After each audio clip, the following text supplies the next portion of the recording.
Hello and welcome to the Renegade Context podcast. This week I was talking to George Robinson. George ran the writers group in Belfast for comedians, which I believe was started by someone else. We get a little bit into that during the podcast. And he's now moving to Cambridge, and he's going to try and check out some of those Cambridge footlights. So I wish George all of the best in England, the traitor, and hopefully we'll see him next year when he comes back. And I hope you enjoyed this conversation as much as I enjoyed having it. Ladies and gentlemen, George Robinson. George, son of Robin. Not bad. Welcome. Thank you, So, Sue. how are you? You in good form? I'm okay. You're leaving us. I am. I'm leaving tomorrow. Tomorrow. You should really pack. Oh, you haven't packed yet? No, I'm a terrible man for everything, really. He's so a terrible man. It's just a monster. Yeah. A brute. So yeah, right after this, I'm gonna get packing and then flee the country before family court can, get me. Cool. I'm not paying child support. No. I have seen all those little ginger babies running around as well. So. They're adorable. I don't know why you wouldn't want to pay child support. My God, they're good looking. They well, got it from somewhere. But no. What else are they gonna do? Huh? Just nothing. So you are a stand-up comedian. Allegedly. Yes. Right. Do you do any other type of performance? Have you done any other type of performance? You have water there, by the way, because I'm a hospitable host. You are hospitable. Yeah. I won't have anyone say anything different. Good. Because people are saying a lot of things Are on the they? scene. And I can only imagine. Yeah. Other types of performance. I do improv. That's as well. right. You've done a bit of improv as well. Yeah. Did you do that with the Belfast Improv School? I did. Yeah. It's like they're like the mob. All It's true, channels go through them. There's so many people have come through the improv, Belfast Improv, for sure. I was talking to Paul about that, about how many people have come through. He said he likes it because they're normal people. And then he populates the stand-up comedy scene with normal people. Yeah. I beg to differ. I don't know how normal anyone is, really. I think normal in the grand scheme of things, maybe. Yeah. I suppose normal compared to people whose first choice is stand-up comedy, maybe. I feel like there are a lot of stand-ups that are odd ducks, I think is fair to say. I think there's a lot of neurodivergence in stand-up. In performance in general. Just across the board. Except actors. Really? Yeah. There's no neurodivergency. There's zero neurodivergence. No, there definitely is neurodivergence, but it's also populated with a lot of people who, I suppose, like, acting is the dream for a lot of people, Like, because acting's on the TV and it's on stage and it's just so well known as a performance. Like, anyone who wants to do any sort of performance but hasn't really thought it through will go for acting first. That's my theory. I like that theory. Yeah. Have you tried acting before? I have, yeah. Was this before? Speaking from experience. Yeah, no, I did 2 years of theatre school. Oh, wow. Yeah. One of those years was awful. Really awful. The second year was pretty awful, but at least I learned stuff from the second year. Okay. Yeah. Awful but productive. Awful but productive, yes. Okay. Yeah. Would you ever go into acting, do you think? I think it's beneath me, Sue. Good answer. How long have you been doing the out performance? So I've been doing stand-up, I say for about a year now, but in truth, I started like 4 or 5 years ago with a big difference there. Yeah, it's a big difference. There's a whole 4 years difference there. So I did. And I'm not good at math, so please correct me if I'm wrong. Carry the 2. I think that checks out. Okay, yeah, cool. A whole president's term. Right. Yeah. And that's why I did it. As soon as Barack got in, I thought it's time. Now is my chance. Yeah. Yes, we can. Yeah. Yes, we can. Change or something. So I did stand-up comedy classes in university. Here in Belfast? In Dublin. Oh, you went to university in Dublin. What was that like? Dublin. Very Dublin's expensive. Dublin's nice. It is if you have money. If you have money. If you have the right amount of money, Dublin can be lovely. Yeah, I'm in so much student debt. It's obscene. Yeah. But it was not like, it's nice. It's very it's like a real European city. If you know what I mean. It's not Ireland. Like, it's not reflective of the rest of the south. Yeah. It's its own place. Like, yeah, and there's so much more going on than in Belfast. You think so? I think so. Belfast is, I think, it's up and coming. I think there's a lot It is up and coming on, Yeah. but it's not. There's not as much going on or as much opportunity as there would be in Dublin. I don't think, but I think Belfast is on the rise. Yes, Belfast is on the. I got that up and coming feeling for the last 3 years that I've been here. It's 4 years now. Who was in power? Who was the president? Who was the president at the time? Oh God, it would have been Trump, surely. Ah. Wait. I kind of stopped paying attention after Trump. Yeah. Because it went Trump-Biden, didn't it? Yeah. Yeah. I mean, neither of them are, good. Yeah. I mean, one is preferable to the other, but... That's true. Yeah. Yeah. Yeah. No, it's a bit of a shit show, the old American president system. Is this how you know what year it is? Have you been knocked unconscious a bunch of times and this is what people ask you? Yeah. Yeah. Yeah. Yeah. I've been in a coma for 4 years before. What day is it? I don't know the date, but all I can tell you is Jimmy Carter is up and moving. It's Nixon. Yeah. Fucking for Nixon. Yeah. So I did stand-up comedy classes. Right. Were they any good? I think there were good bits. Who taught you the comedy classes? Let's throw the fucker under the bus. There's I won't name names. Okay. But it rhymes with Shmara O'Brien. No. Imagine. Shmara O'Dean. I know Shmara. Sounds familiar. It was a comedian on the Dublin scene who's, I suppose, would be more established. You can get real hit and miss with people who teach performance because you've either got the people who are really good at performance and love teaching, or you've got the people who can't make a living out of performance, so they teach. Yes. Yeah. So like I think there's more of the latter than there is of the former, but when you do get because like I've done countless workshops from all sorts of different backgrounds. Like dance and movement and circus and clowning and theatre, and ones I haven't done is I suppose in clowning we did a little comedy dell'arte, but I'd really like to actually learn that properly. And they were not all of them, most of them were really good teachers because they enjoyed teaching. Some of them were teaching because they weren't making a living out of performance. Yeah. And it's like, it's hard to make a living out of performance, I get it. But I don't think that you should teach to make money. I think you should teach to teach. Yes. Yeah. I mean, I'll say this. I'm starting a teaching degree tomorrow. And I mean, there's no money to do it for. You know what I mean? Teaching English, isn't it? Teaching languages. Teaching languages. How many languages do you know? Oh, well. If we're counting interpretive dance. That is a language.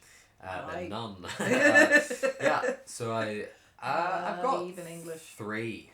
Really? That are passable. Kannst du Deutsch sprechen? Haha, bonjour. Prego, grazie mille. I don't speak German. I'd love to learn German though. Yeah. I only speak a very small amount of German. Did you live in Germany? Did live in Germany, yes. That was one of my weird... impulsive. I got diagnosed with ADHD there the other week. I told you about that, didn't I? Yes, congrats. Now that I know that, all of these countries I've lived in make a lot more sense. Yeah. I just kind of went, you know what? Fuck it, I'm moving to Germany. So I did. And I was there for just over a year. I was in Berlin, in Kreuzberg, which is Cross Mountain, or hill, Cross Hill. There's a cross on it. Mm-hmm. And it's an artificial hill that was built with the rubble of Napoleon's conquest. So when Napoleon marched through Berlin, apparently he did this at one point. He just trashed a load of stuff and they just piled it in the middle of the city and just made a hill out of it. And that was Kreuzberg. Let me tell you something about Napoleon. Please do. He makes a mess. He does make a mess. I'll say that for him. Lovely hat. Yeah. I love the way he keeps his hand. Great hills. In his pocket. Beautiful hills. Yeah. Yeah. An artificial hill. Yeah, I mean, like, as in it didn't naturally happen. Yeah. I mean, it's not hollow. It's now, it's a hill. Yeah. It's definitely a hill. Legally. Legally, yeah. It identifies as a hill. Yeah. Yeah. Who was president when you lived in Kreuzberg? Oh, fucking hell. What was it, like 2007 or something? So, Maybe. who was president? Was it Jimmy Carter? Oh, it should have been. It should have been. It should have been Carter. Jimmy. Go Jimmy. Go JC. What did you learn from the stand-up course? Was it useful, do you think? It was useful for a few reasons. There's kind of like stand-up comedy classes are controversial. For the folks at home that might want to do stand-up, Yeah. I think a comedy class is a great way to get into it because you're meeting people who also want to do comedy. And it gets you up in front of people. And it gets you in front of people. Yeah, that's the hardest bit. They'll usually have a graduation gig at the end. Oh.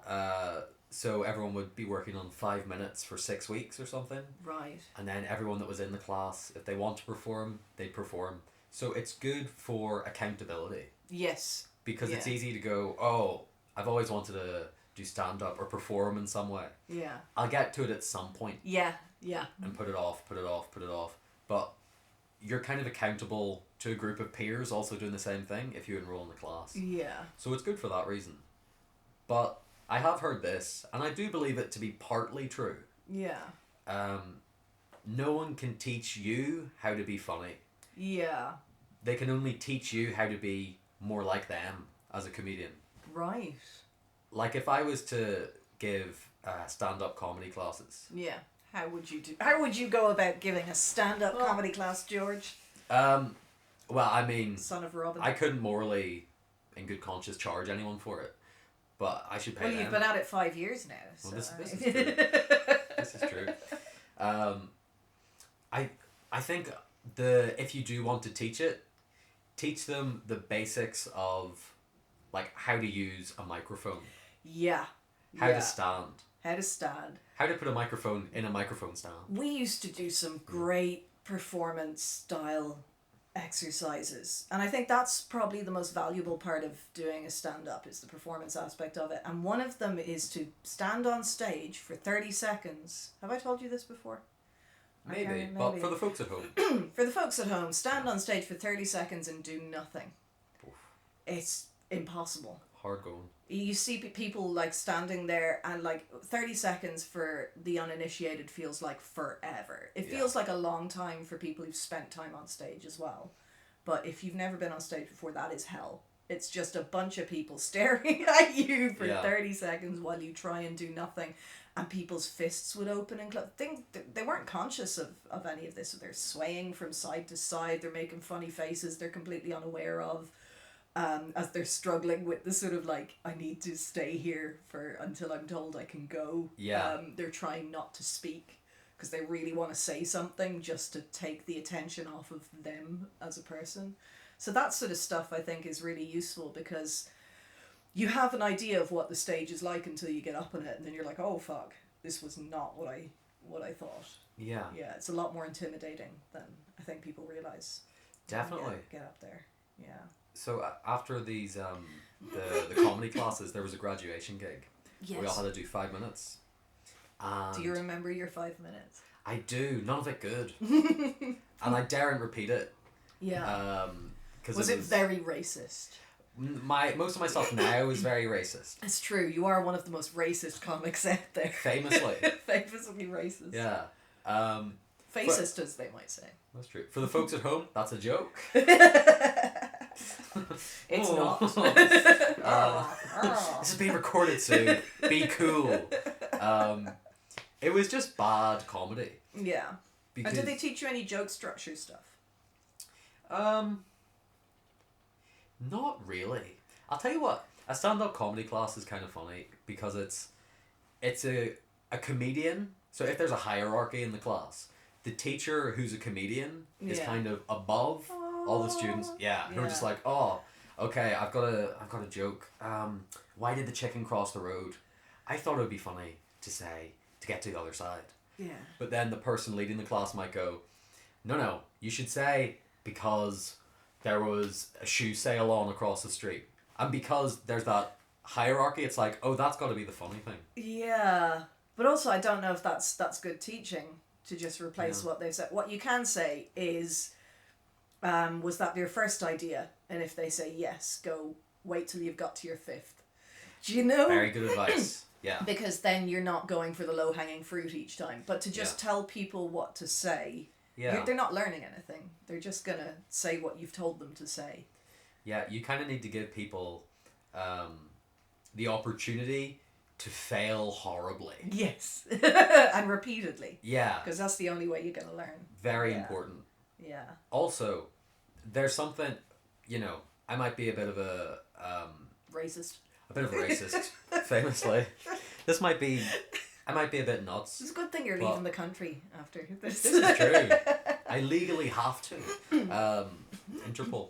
So if there's something I think that feels better about bombing, Yeah. being greeted with silence, with your own material, as opposed to killing, doing great with someone else's. Yeah. Because when you get that laugh, you're in it for the laughs. Yeah. Great, you're getting the laugh, but you're just thinking, it's not for me though. It's Yeah. not for my stuff. Yeah. And I think that kind of cheapens it a wee bit. And I think you have to develop your own character as well. Like, you have to Yeah. develop who you are on stage. And if you're giving somebody else's lines... Although that's kind of standard in comedy in America now, isn't it? There's a lot of really big comedians who have writers for them. Yeah. And then you stop being a comedian, you start being a performer. You're performing, so it's like it's a script. You're performing somebody else's script. I don't know how I feel about that, because from an acting background, that's what actors do, so I don't see if there's anything unethical or immoral about it. But comedy has always had that, you have to write for yourself. That is the point of comedy, isn't Yeah. it?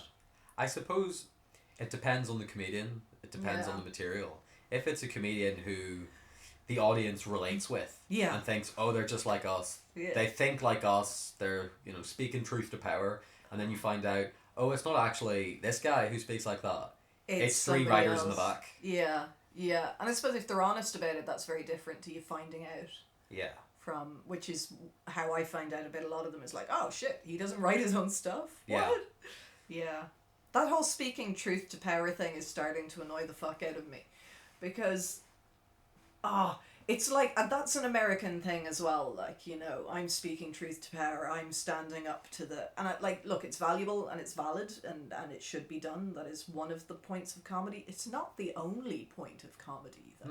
Sometimes it's okay to just make people laugh. Yeah. It's okay to tell a fart joke, if the fart joke is funny. That's true. Yeah. And I think an awful lot of people now are, speak truth to power.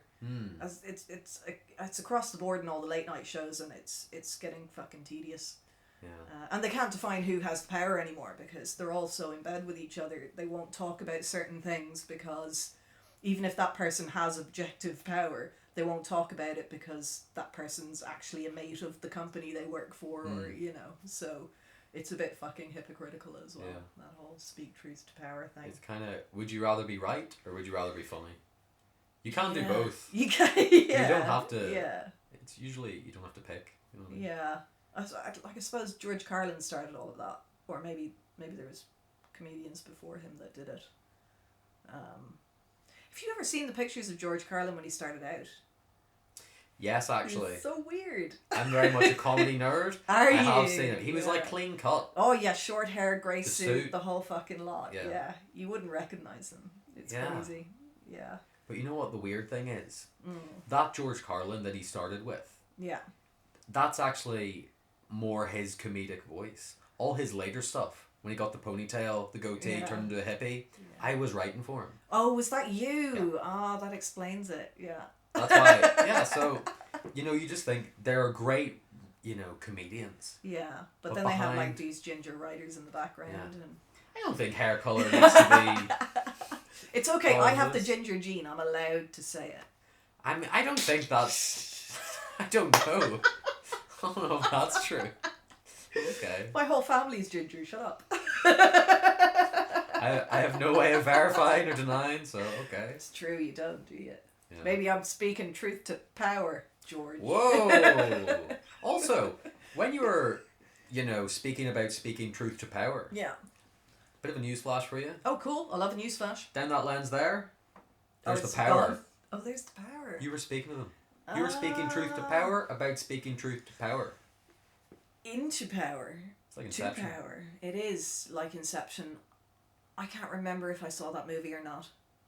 Do you know there's movies where you can't remember if you saw them? You're like, I don't know if I saw the trailer or if I saw the full movie and it was so bad I forgot it. Yes. I think Inception's one. I don't know. There's a little spinny thing.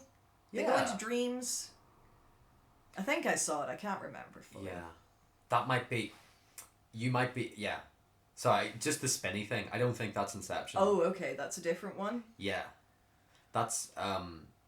Gosh, what's it called? That's Rush Hour 4. I always That's confuse so them. racist. Yeah. What? He's not a spinny thing. He's Alright. Chinese. Well, listen. I was talking about Chris Tucker. Okay? For the record. God, you can't say anything anymore. No, you can't, especially when someone's happy to take the piss out of you. So yeah, I got into performance. Anyway. Yeah, so I did the stand-up class. Yeah. I did that one gig, the graduation gig. Did you walk away disappointed? Did you not feel represented? You represented yourself accurately, or? I didn't particularly like the material Right. because I wrote it, I'd say 12 hours before I did it. That doesn't help. It went okay. Considering you had 6 weeks, Yeah. the 12 hours seems like a very short amount of time that you chose. Yeah, that's true. Yeah, I don't know. It's just, I mean, if you watched Inception, you'd understand why I did it. Sure. It's about time and spending things. Yeah. Chris Tucker. But yes, so I did that. But the material, when you start doing stand up, people say you're just imitating your favorite comedians. Yeah. So I was doing bad comedy as Tommy Tiernan. You know what I mean? Which is not ideal. No! Yeah. Of all the comedians to imitate. Yeah. I can't imagine you as a Tommy Tiernan type. I had the hat. I was doing the accent. Did you have the sort of chops? Is he still got the beard? Still got a Does little have the beard? beard. Sorry, yeah. Yeah. Yeah. I wouldn't want to be famous in Ireland. He's famous and he lives in Galway. And he just gets people shouting Tommy at him all the time. They don't want anything. They just want him to look over. Tommy! How often in your, let's say, life, week to week, do people shout your name? Oh. I'm trying to think of a single time other than my parents that people have shouted my name. People haven't shouted your name? I have had crowds of people shout my name, but I think that's different. What? Because I was demanding it. Oh. That or they were threatening to sue me. I'm not entirely sure. Yeah. Well, you did hit their car. So they were shouting Sue. Sue. Yeah. That's incredible. How does that feel as a performer? It feels pretty good, I'm going to be honest. Honestly, when you have a crowd of people eating out the palm of your hand, it does feel great. But the more you do that, the more you realise that there's tricks to all of this stuff. So, right, one of the things about street performance is you get them shoulder to shoulder. That's why they move them in. Apart from creating a circle that makes a stage, you're getting them shoulder to shoulder. And when people are shoulder to shoulder and piled on top of each other, emotions spread like a virus. So if one person laughs and claps and they're very close to another person, it's harder for that person to sort of like refuse, and it sort of tends to spread. It's called de-individuation is the psychological thing for it. Name would be the word I was looking for there. Yeah. De-individuation. So when you have a crowd and they're all completely de-individuated, you're treating them as one person. That's interesting. Yeah. Like one weird hive mind. Yeah. And it's much easier to do that in the street than it is to do in... Well, I don't know. Comedy clubs are a bit funny. I tend to pick people out to sort of re-individuate them again. But like it depends on how well they've been warmed up and who's done the work before you. You can't just go up and do your own thing. You have to be aware of the person who came before you and the MC and all of that, which is odd for me. Yeah. How do you find, like, what do you find to be the main differences between doing street performance, for example, and then stand-up comedy? Well, one of them is outdoors. and one of them is indoors. Yeah, that is a big Th- factor. that is the main difference. You rarely get rained on doing Type 5. It's true. It happens, but yeah, no, I think when you go to a comedy club or a comedy evening, they've all paid to be there. Yes. Or if they haven't paid to be there, they have decided to be there. On the street, you're stopping people when they're in the middle of going somewhere or doing something. So you have to convince them to stop and watch you do absolutely nothing for 10 fucking minutes before you start the show. And then when you have enough people, you can start the show. Whereas with comedy, you can just, it's all done for you. They've decided to be there. They're already in the mood for laughing, or they wouldn't have gone to a comedy night. This is true. Yeah. So they're already committed to the show. You don't have to get them to commit, which sometimes can be a problem because they're not committed to you as an individual. You do have to win them over in that sort of sense. Okay. I think You have to win them over out of a lineup rather than win them over as an individual on the street as a stranger. Yeah. Well, on the street, the thing about a street show is you generally have something you're building up to, so you have a lot of props, and that you're kind of holding them with curiosity. You're like, look at all these weird things I have. What am I going to do with them? Ooh, who knows? Maybe something dangerous. Yeah. And like they stick around and they kind of watch that. I don't know. I suppose it's a lot easier doing stand-up now. For the performance side of it is a lot easier for me than it's the writing side I struggle with deeply, George. Yes. I can tell. No. Writing is, I think, one of the hardest things. I think editing above that. Yeah. Writing jokes hard, editing harder. It's almost easier to get up and just talk shit for 5 minutes. Do you know? Yeah. That is true. Yeah. But you haven't been doing stand-up too long, have you? No, it'll be a year in October. Oh my goodness. Yeah. Congratulations. I'm a baby comedian. Yeah. But I have been performing for like 20 years. So even when I was doing street show, they were like, oh my God, how did you get so good in a year? And I was like, well, I did 4 shows a day, which helped. But also I had done 2 years of theatre before that, and I had been in productions, and so talking in front of people wasn't such an issue. Before that I'd done circus skills, so I had been performing circus techniques in front of people and teaching workshops and stuff like that. So all of it, you learn from all of it. Even the shit stuff you end up learning from in some ways. How do you feel when you're on stage doing stand-up specifically? It depends. It really, like, I'm finding myself very fucking tired lately and not enjoying it as much as I did last year, because I have to get to a place and then I have to wait for ages, and then I'm on for 5 minutes and then I'm done. And they're not, like, you get a good clap and you get a few laughs and it's nice, but I'm not feeling it the way I was feeling it, and I have to find a way to get back into that mindset, because it's very different when it's your show and you've just done a half hour and you've absolutely fucking smashed it and everyone loves you and they fill your hat with money. Yes. Compared to 5 minutes that you've spent an hour getting to, you will spend an hour getting home, and you have to spend a lot of your social energy then talking to people like other comedians who might think you're a cunt because you don't want to talk to them. But that's the neurodivergence. How do you feel when you're on stage doing stand-up? I feel free, Sue. Feel free, feel at home. Open, like my heart's just out there pumping in the air.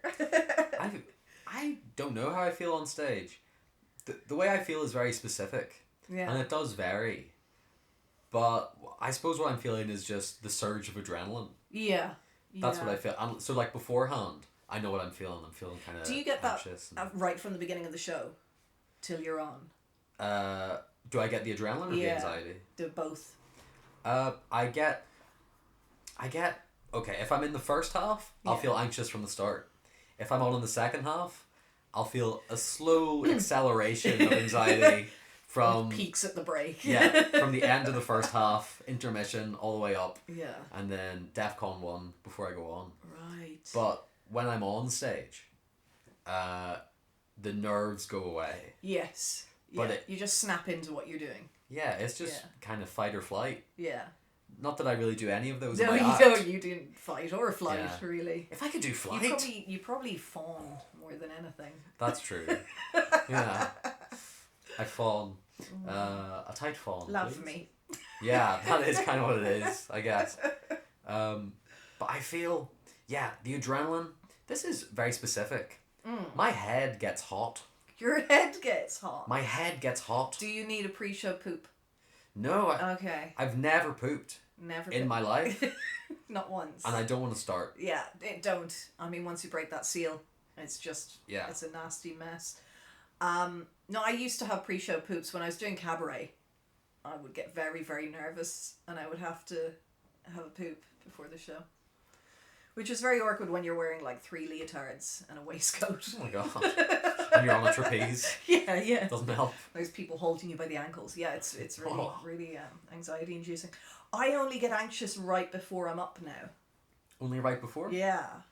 So like it's like I'm fine, and then the act before me's up, and that's when I get anxious. Yeah. I'm like, oh, that's me next. I suppose that comes with all the experience you have Yeah. in doing maybe. performance. In the anxiety. Maybe I'm just condensed. a cold-hearted bitch. Well. You said it, okay? I didn't want to put it out there. I don't want to point out the obvious. Yeah. Yeah. No, I don't like the anxiety. I'm finding the whole comedy thing very exhausting at the minute. And it's mostly the social side of it because I am autistic, so I struggle. I like this. This is one-on-one. This is lovely. I can handle a one-on-one conversation, but a room full of people who you're supposed to know how they're feeling and why they're feeling that way is just fucking hell for me. Yeah. They have a lot of feelings, people. Too many. Too many feelings, yeah. What are they trying to prove? This is what I want to know, yeah. Trying to prove that they're human. Yeah. Gross. It's also quite hard to interpret what comedians are feeling. And like talking to comedians before they go up Yeah. is quite kind of a funny thing to do because they're nervous. I've definitely angered comedians by forgetting who they are. I I don't have a short-term memory, and if I haven't met you 2 times in a row, very close together, I will not remember you. You said that genuinely 10 minutes ago. Did I? I'm No, gonna listen no. to this recording, and I'm gonna fucking prove you wrong. Listen to the tape. It can be awkward if Yeah. you don't remember someone's name, but you know them from somewhere. No. Do you have a go-to? I literally said to Pete Giffen, I said to him in the chat after a gig, I went, it's really nice to see your work. I've heard your name for ages. And he said, you hosted a show I was in. Oh no, Sue. And I was like, fuck. And the thing is, once I remember, it will all come back. Yes. Like, once I remember them, I'll remember all of it. If that makes sense. But Yeah. I haven't seen them, so I've just filed them away in the back somewhere, and I don't have instant access to that. They're in the Rolodex. People get very upset about that. Pete didn't. He actually took it pretty good form. All around nice guy, lovely fella. Seems to be, yeah. Very funny. Yeah. But yeah, I was just like, oh, fuck. I think, did you see that conversation? It was just me going, everyone's going to think I'm a cunt now. Yeah. But no, I don't do it on purpose. I think people assume that people like me do that sort of stuff on purpose. I'm sure there are people who do that on purpose as some kind of weird social game. Oh, like a power play. Yeah. I'm sure Yeah. those people exist. I'm not one of those people. I am just brain damaged. Ah, okay. Yeah. That's a relief. I don't do You power should lead plays. with that. Yeah. When you're getting someone's name for the first time. Oh, yeah. I'm going to try and remember. I am brain damaged. I am brain damaged. And yeah. you are? You Yeah. know. It might be fun. It could be. Yeah. I just find if you try and explain these things to people, they'll think you're mad. They'll think you're quite insane. I quite like, instead of asking someone for their name again, Yeah. I find it far too awkward to do that. Yeah. I'll either just never speak to them again, avoid That them at all works. costs, That works, yeah. or I will call them buddy. Buddy. Or I love chief. buddy. Cowboy, I quite like. Or if you're introducing 2 friends and one of them's name you can remember, you can go, hey, John, this is my friend. And say nothing, and they have to say their own name or else it gets weird. Yes, they do. That's true. That's a great strategy. Yeah. I have done that before, and not being entirely confident I knew one of their names. Oh shit. So I just went, Hey, "Oh, buddy. good to see you. Have you two met? This is Namya." This is Buddy. Buddy, this is Pal. Yeah. You guys are gonna get on like a house on fire. Let me tell you. I had a friend who, I don't know why, but if he didn't remember your name, what he would do is that he'd call you Sailor. Jesus. Which I really enjoyed. Chief. Yeah. Sport. There's something about Sailor that's so disarming. It is. It's a little bit homoerotic. I mean, in the Navy, you can... Whoa. Hey, sailor. Yeah. Hey, Sailor. Ahoy, hoy. Hey there, nice. But it's so disarming because you're going... You're not thinking, they don't know my name. You're thinking, am I a sailor? Have I sailed the seven seas? Sailor, yeah. Do they think I'm a sailor? But it works. Yeah. It works every time. Disarming is the important part of getting to know people. That's true. Yeah. Just make them feel crazy. They'll never have to worry about those sorts of things again. Make them feel crazy? Make them feel crazy. I believe it's gaslighting is what the kids call it. Are you gaslighting people you meet? I'm gaslighting you right now. This isn't a podcast. I feel crazy right now, let me tell you. God, those aren't real rats. Ah. That looked big. That's a Rottweiler. That's my pity from Wish. How do you feel about pit bulls? I like them. I think they're amazing little dogs. They got the biggest grins that you ever saw on a dog. They're just big smiley heads. Do you think they're smiling or are they angry and they're showing their teeth? They're smiling. Angry pitties will show you their front teeth. Do you know much about dogs? Loads. I'm gonna take that as a no. No. You spend much time around dogs at all? Are they like cats? No. No, Yes. not very. I used to have a dog. I used to have a few dogs. What type of dogs did you have? They're dead. I don't think that's a breed. Oh. Yeah. Were they always dead? Did you ever have them when they were alive? That's a long Can we ask pause, another question? George. Yeah, I had two dogs when I was a kid. I had a Polish lowland sheepdog. That's a very specific type of fucking sheepdog. I don't think you even know what that looks like. Weird thing is, didn't speak Polish. Oh. False advertising. Fuckers. And I also had a Tibetan terrier. Guess what language they didn't speak? Terrier? Ah. No. They were from Cookstown. Which is weird. Where are you from? Do you know Larne? I do. Not there. Not Larne. I'm near Larne-ish. Near Larne-ish. Yeah. I don't want to give out too much information for the folks at home. Because I am fleeing the country for legal reasons. Yes. Child support reasons. Yeah. There are a lot of gingers around Larne. There are. Yeah. Not mine, though. Not yours. No. If Susan's lawyer is watching, not mine. Who's... Not me. Not you. Different Susan? Different Susan. Oh. Also Ginger Jean? Yeah. Well, this is getting weird. Are you... Is your full name Susan? I'm a Susan, yeah. I don't know why. I just always assumed it was just Sue. Yeah, that would have been better than Susan. I don't dislike the name Susan on other people, much like the colour pink. Okay. Yeah. Suits other people just fine. I just don't think I'm a Susan. Not a Susan? No. I think it was like, I think my mother decided she wanted me to be English. I don't know. It's a very English name. And Hamilton as well. I mean, it's not exactly... That's true. Yeah. I have two questions for you. Go for it. How do you feel about Johnny Cash? I like Johnny Cash. As a person, I'm not entirely sure, but as a musician, he was fantastic. And as a lover, fantastic. Really? How do you feel about the song A Boy Named Sue? I get a lot of how do you do's. Like a lot. Isn't that usually followed up with Prepare to Die? Just in the song? I'm the son of a bitch that named you Sue. Yeah. That's fun. Yeah. It's a good song. It is a good song. My second question is, have you seen Hamilton? I haven't, but I've listened to the soundtrack. Oh. Yeah. Any good? Do you enjoy it? Yeah, I did. I really liked it. I like Lin Manuel Miranda. He's taking a bit of a thrashing from the young ones. What are the young ones called? What's the new... Wait, hang on. They're probably 30 now. Um, there's the millennials. Then there's Gen Z. Yeah, the Gen Z don't like him because they called him a millennial. The millennial savior, Lin Manuel Miranda, is not anti-racist enough, or some such shit like that. Oh.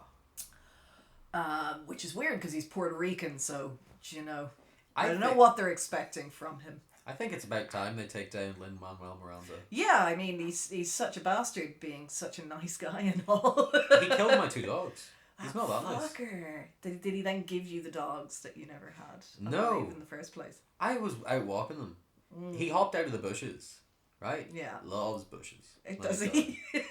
Hamilton was actually made during one of the Bush administrations. Really? That's a lot of bushes. It is. Yeah. Which Bush administration? Let's not get into politics right now. He jumped out of the Jeb bushes. Bushes. Jeb. Jeb. Jeb Bush, 2024. It's very funny he's called Jeb. With an exclamation mark. I'm pretty sure that's on his birth cert. Jeb exclamation mark? Yeah. Jeb. I mean, Jeb It's is the sound silly. they made when they dropped him. Oh, Jeb. Jeb. Oh my gosh. Is his name Jebediah? I would assume so. Jebony. Jebony. Jebony. Great name. Jebethy. Jebeth. What else could he? Yeah, Jebethan. Jebel. Jebel. Yeah. Jebward. I like Jebward. Jebward. What's up, John? What's up, Edward? Oh, sorry. Yeah, Lin Manuel Miranda killed my dogs, and what he did next was mad. That sounds very clickbaity. That's what I'm gonna open with. Lin Manuel Miranda killed my dogs. You won't believe what happened next. Click these 13 images. He Of celebrities on coke. started using them as like puppets, which was awful. And I have a very realistic image of that in my head now, which is disturbing. Can you imagine the rap he was doing at the time? He used them to portray the American Civil War. He was singing "You're Welcome." Yeah. From Moana.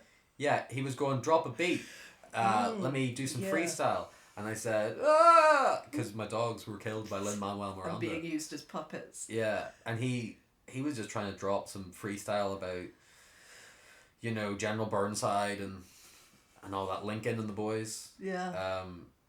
And frankly, I didn't care for it. No, I wouldn't either. No. I don't think. So you think he's more of a cat person? Yeah.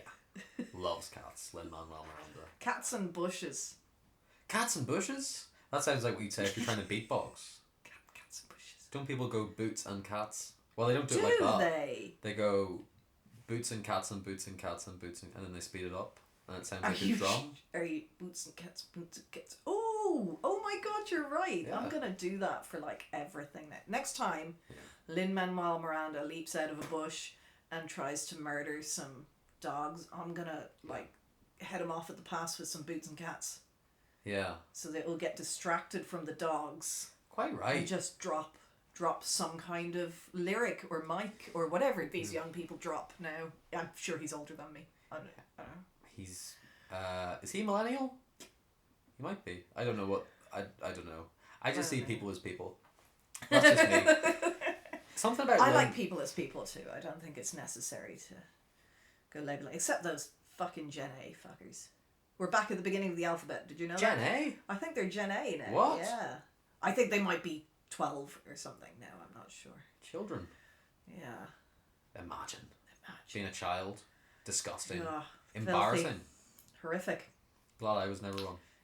Yeah. But on the point of Lin Manuel Miranda, while we're talking about him, I think it's bizarre that he's getting cancelled. But not for this reason. He should be getting cancelled for this reason. For the alone. dog murdering. No, that's fine. We were all young once. But he made a musical where the whole idea, as far as I'm aware, as far as I gather... That's what he was getting cancelled for. There wasn't enough black people in the Heights. They were all Latino or something. Oh. And people were like, there's black Latinos too. And everyone else is like, we know. I don't know. Jesus, true. lads. But I think it's weird that in Hamilton, Yes. the message he's trying to convey is that Alexander Hamilton Yes. invented rap. Yes. Clearly. Yes. Yeah. That's absolutely what happened. It's not what happened. It was Are you Vanilla telling me- Ice, actually. Are you telling me that Alexander Hamilton was not a Latino man No. that invented rap? No. Shit. It was Vanilla Ice who invented rap. Everyone knows this. Yeah, okay, fair enough, true that. Common knowledge. Yeah. Fact. Facts. He'd never kill my dogs. Are you sure? Well. Yeah, it's hard to say with Vanilla Ice. Yeah. You know, he's like Dr. Jekyll and Mr. Hyde when it comes to dog murders. Yeah. Dr. Vanilla and Mr. Ice. Dr. Vanilla and Mr. Ice. Dr. Vanilla sounds like a really cool ice cream parlor. Dr. Vanilla. Yeah. I like it. Like the best vanilla ice cream you've ever fucking... That's all they serve is just vanilla ice cream. But just loaded Pods with in, aspirin or pods something. out. Yeah. Soft serve. Yeah. Yeah. I always wondered what a hard serve would be. I know what soft serve. It's like very, very It's soft. softer than your regular Scoopy ice cream, isn't it? Is that hard serve? I think so. It's not medium serve. Maybe hard serve is just a block of ice in the face. Whoa. That'd be pretty hard. It's pretty hardcore. Yeah. Forget my language. Holy moly. Speaking of core, did you know about the conspiracy theory that the Earth is hollow and that there's another Earth inside Earth? No? Is that It's one of the best. I love conspiracy theories. I think they're fucking brilliant. your favourite one? I think Australia not existing is my favourite one. Australia doesn't exist? Australia doesn't exist. All Australian people are actors. Wow. Don't know who's paying them. I imagine it doesn't cost much because there's a lot of out of work actors. That's true. So I mean, like a lot of actors will do stuff for very little money. Yeah. But yeah, any time you've gone to Australia, if anyone's ever gone there, they've actually flown you to somewhere else nearby, and everyone's pretending. Wow. So they have a country. It's not Australia. Yeah. That is just like Australia, where Mhm. everyone has an Australian accent and pretends to be Australian, but it's not Australia. That's... You know what? That's fun. Yeah. I like that. I also like The Birds Aren't Real, but I know that the guy who started The Birds Aren't Real didn't believe it. Yeah. He This just was all wanted to about see how much traction it would get. And it got a lot of traction. He didn't believe it. No, he just joined. There was people marching. Was it QAnon or some kind of fucking crazy? And they all had different placards for different crazy things. And he decided to join in, and he had a placard that said, "If it flies, it spies." Oh, nice. Yeah, and he said that it was at the 1950, all the birds were killed and replaced with by the American government with like little flying cameras that look like birds but aren't birds. I believe it. It's quite believable. I mean, compared to Australia not being real, it actually makes more sense. I don't know. Have you ever been to Australia? No, but I've been to New Zealand, so maybe that's what they're talking about. Yeah. Maybe that's where everyone pretends to be Australian until you think you're going to New Zealand, and then they're like, "G'day, we're New Zealanders." It's quite similar. It's quite similar. Yeah. The accent is quite similar. Yeah. Not to... If there's a big It's a bit beef racist between... again. Well, I think there's a big beef between every country that's beside each other. Yeah. Isn't there? We got a bad neighbour syndrome, haven't we? But Ireland has like no issues with any neighbours. Famously. Famously, no Yeah. issues. Not with the UK or England What? at all. No. Do they not get on? No, they get on really well. It's fantastic. I was saying that there's no issues. Yeah. Yeah. Just like you were saying. Yeah. Famously, no issues. Famously. Yeah. The whole world knows that. Yeah. Do you know what I do love about Ireland is how we know how to take a joke, and that we're very good at taking a joke, and that we don't get as upset as a lot of other countries about stuff. And maybe it's a European thing. Maybe it's not just an Ireland thing. Maybe it's just America that gets upset about everything. Have you ever been to America? I've not. I'd love to. There's places I want to go. I want to go to Gatorland. Gatorland. Gator World. Oh yeah, that's what Jazz was talking about. Jazz was talking about that, yeah. Jasmine Sierra, excellent Yeah. comedian on the Belfast scene. Check her out. She's fantastic. Very fucking funny woman. Great, one of the best going. I did Anti-O podcast. I did ask her on this podcast, but she has yet to reply. So we'll see. We'll see how that goes. Yeah. But yeah, she's a Gator World American, isn't she? Yeah. Yeah, I want to go there. Also, I've always wanted to go ever since I saw, I think it's in like murder shows or something. I don't think they call them murder shows, but you know the shows I'm talking about, where people have dumped bodies in a swamp. and there's these like, you know, cops in inverted commas, I don't know what they are, detectives, and they're on those boats with the giant fan at the back. Oh, yes, please. Yeah, I want to do that. A fan boat? A fan boat in a swamp with gators. That sounds like fun. Does there have to be a murder? No, there doesn't have to be a murder. Okay, that's good. I mean, it would add more spice. It would add spice, certainly. Yeah. I don't want to go in looking for a body, though, because there are gators in there. There are. Yeah. Gatorland is a interesting concept. I think, yeah. That there's just like... I mean, a theme park, it's like a petting zoo, but no petting. Yeah. For just alligators. Well, they tape up... There's pictures of it from the 60s where they tape up the gators' mouths. What? Put, like, muzzles on them, and then there's, like, 5-year-olds sitting on the back of the gators with these, like, reins on them. Oh my god. Yeah, it's really cruel. Yeah. That is really cruel. It is really cruel. But I still kind of want to see it. Yeah. And I'd also... I want to try a lot of the food from, like, Southern America. Yeah. Where all that sort of French Creole and... Oh, yeah. Yeah. The jambalaya. Yeah. I don't know what it is, but I want it. Yeah. I want to try it. I want a jambalaya. My firstborn child is going to be called jambalaya. Really? Mine is going to be called gonorrhea. Gonorrhea? Yeah. I called that in college. Why gonorrhea? So I can name her sister chlamydia. Okay. Simple as. There we go. Yeah. I think it's probably... We're edging towards too late for me to have children at this stage. I think I've got like another 5 years and then I probably should give up. Not that I've not given up already, if I'm completely honest. You could get like an alligator at Gatorland. That would be very cool. I would like a pet alligator. Have you seen those cuddly ones? They look amazing. Oh, now I haven't seen them, but I already know for sure it's not cuddly. An alligator? No. Well, there's like videos. You just know this guy's gonna wake up in the middle of the night with a gator clamped on his head or something. But you know, he's just there like giving it head rubs, and its eyes are all closed and happy. Oh my god. And it's just snuggled up to him on the sofa. I don't know. I feel this very strongly. Yeah. I didn't know I had this belief until just this second. Oh, cool. It's always good to explore your beliefs and to find out what they are. As we Alligators cannot snuggle. How do you know? Have you ever not snuggled one? You need hair to snuggle. Do you need hair to snuggle? I don't know. A dog. Humans snuggle, and they're not. Humans have hair. But they have a very small amount in very specific areas. I think they have enough hair and not the requisite level of scales to disqualify them. Oh, so it's the scales and not the hair that's the issue. I think both. I think both are factors. Okay. What about a bird? Can birds snuggle? Birds are cameras from the US government. That is true. So you probably shouldn't snuggle if you don't want the NSA knowing. Can a bird snuggle is a great question, though. It is. I think so. But I've also had hair. Okay, we agree that rats can snuggle. I think you can snuggle rats. You can. I've had hairless rats. Yeah, it makes things awkward, doesn't it?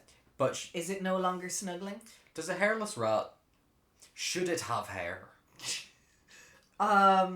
Should a Sphinx cat have hair? I don't know. I'm not a doctor. I'm not Dr. Vanilla.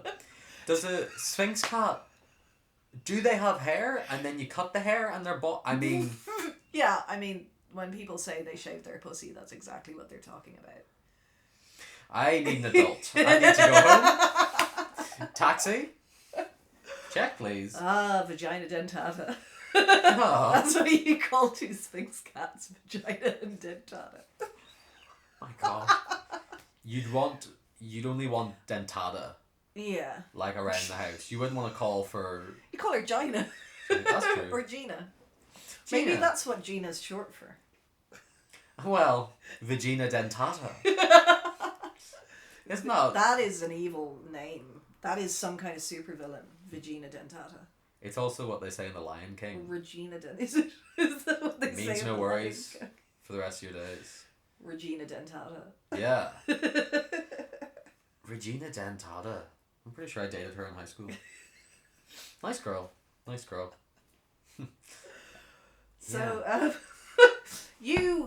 you you kind of run the, well, I mean, not anymore, you're leaving the country now, but you kind of run the writers group, don't you? Yeah. Well, I went to once, and then every Wednesday have forgotten what day it is since. That's okay. Once was enough. Yeah. Yeah. Is that a sort of hint? Don't come back, fuck off. No, you're more than welcome. I assume. I'm not in charge anymore. You won't even be there anymore. Yeah, the writer's room, I stole the idea. From who? From... Give it back. Claire Johnson. Excellent comedian. Very funny. Very nice. And I'll tell you this. Very good at writing jokes. Writes a lot. Claire Johnson is the short-haired Claire. Short-haired There's Claire. like 4 Claires. Too many Claires, There's says at you? least 3 Claires. Definitely 2. Oh, there are, yeah. No, there's 3. There's 3 that I am aware of. There's Yeah. possibly 4. There may be more. Have you not met... There could be Claires under the fucking floorboards. I don't know. Yeah, you haven't met the 4th Claire. I haven't met the 4th Claire. You would not like her. Claire 4. 4 Claire. Yeah, so it was Claire Johnson's. She set it up for people who did a stand-up comedy class. They were all part of the same class. They set it up to meet like monthly. Yeah. I was invited, and like, you know how if you invite a vampire can't enter your house unless you invite it in. Yes. Yeah. It was kind of that situation. Right. So Is that the ginger thing again? You really don't like me mentioning that you... I'm sorry. I'm strawberry blonde. Okay, this is African sunset, and not ginger. Okay, African sunset. And I can be around garlic. Okay. Just not sunlight. Not sunlight. Yeah. You know what? Pretty good bit. I don't mind it. So it was Claire's. She invited me in, and like Nosferatu, I was able to enter, and then I completely usurped the writer's room. Right. There was a real power struggle for quite a while. How did that work out? I mean, how did you struggle? Physically? There was a physical... Yeah. I don't know if I can... I mean, I'll talk to Claire and we can talk if maybe we have to edit this out. But there was a physical altercation. Okay. Yeah. After writer's room one week, we went out the back where the cars are, the bins as well, and there was a bit of a fight. Right. Okay, just a little bit of fisticuffs. Fisticuffs. Yes. Now, I wouldn't hit a woman. Did you demand satisfaction? Oh, yeah, I threw down a gauntlet. Yeah. Yeah. Yeah. A slap her in the face with a glove. I would never never hit a woman. So she fisticuffed you, is what you're saying. So she beat me up. Yeah. Is what I'm saying. Viciously.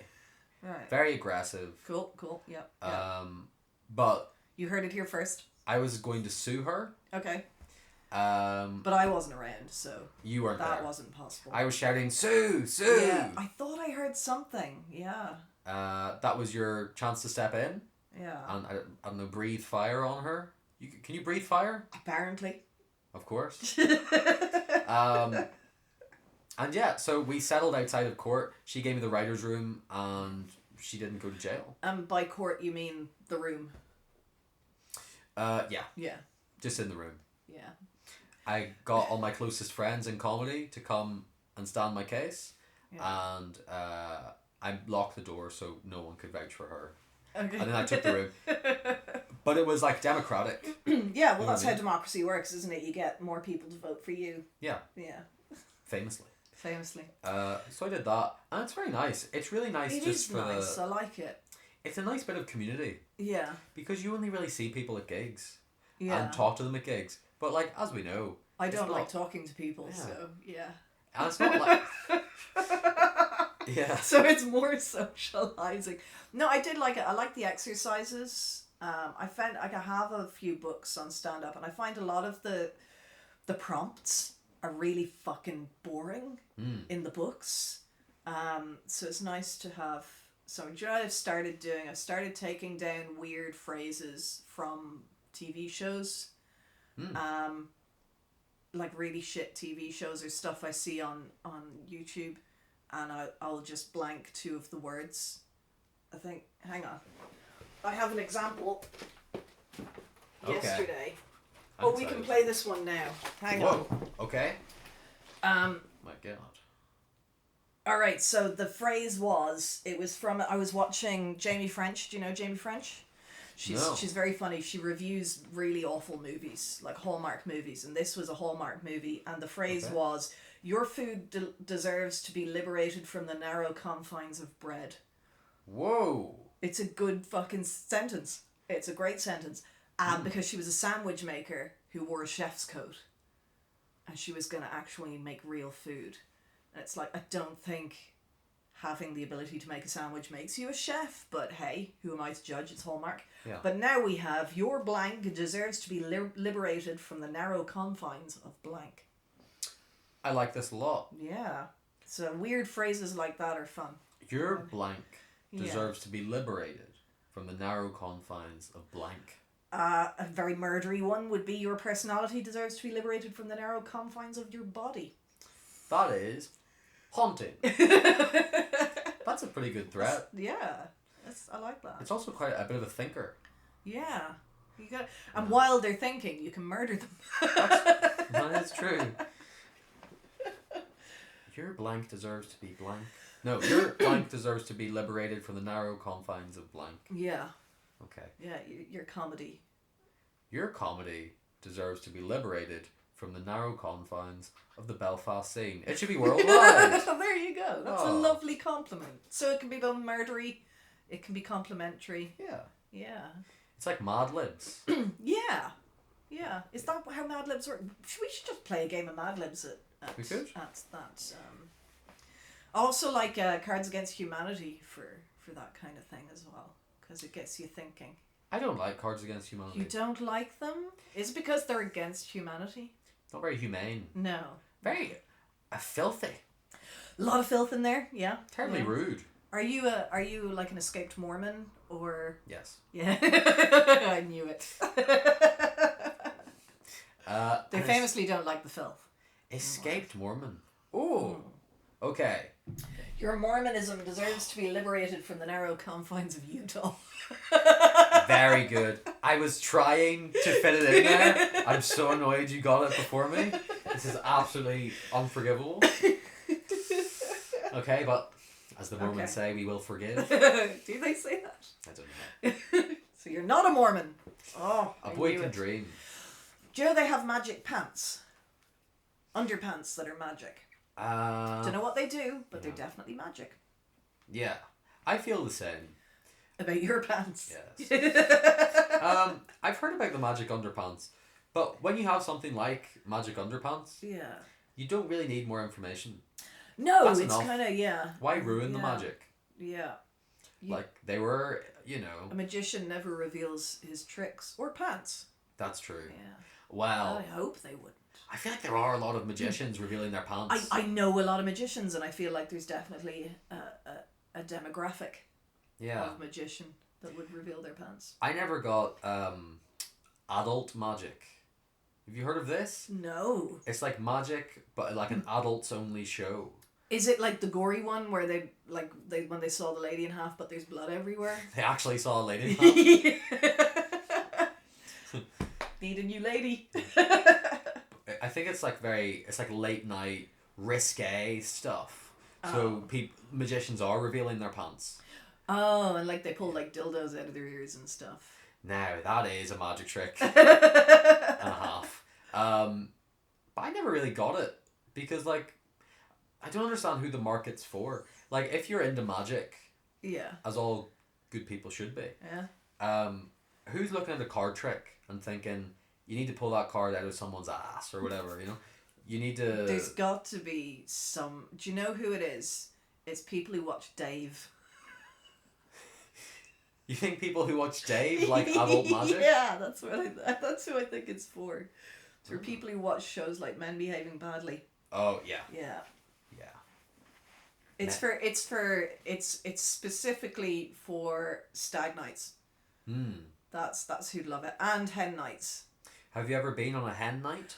I've been on one, but it was very tame. And then we all met up afterwards with this stag night who was also out, and we all just got really pissed. Sounds quite nice. I don't get invited to a lot of weddings. No? Or hen parties. because I don't think I show enough human interest in other people for them to go, hey, I want that person at my event that I want to remember for the rest of my life. Okay. Do you want to go to weddings? No, not really. Well, you're I'm fine. really happy they don't invite me. Yeah. Fair enough. Oh, yeah. I what I'm planning to do is foster children in about 10 years, so that by the time I'm old, I will have an army of children to look after me. And do my bidding. Of course. Like a sort of old woman Fagin.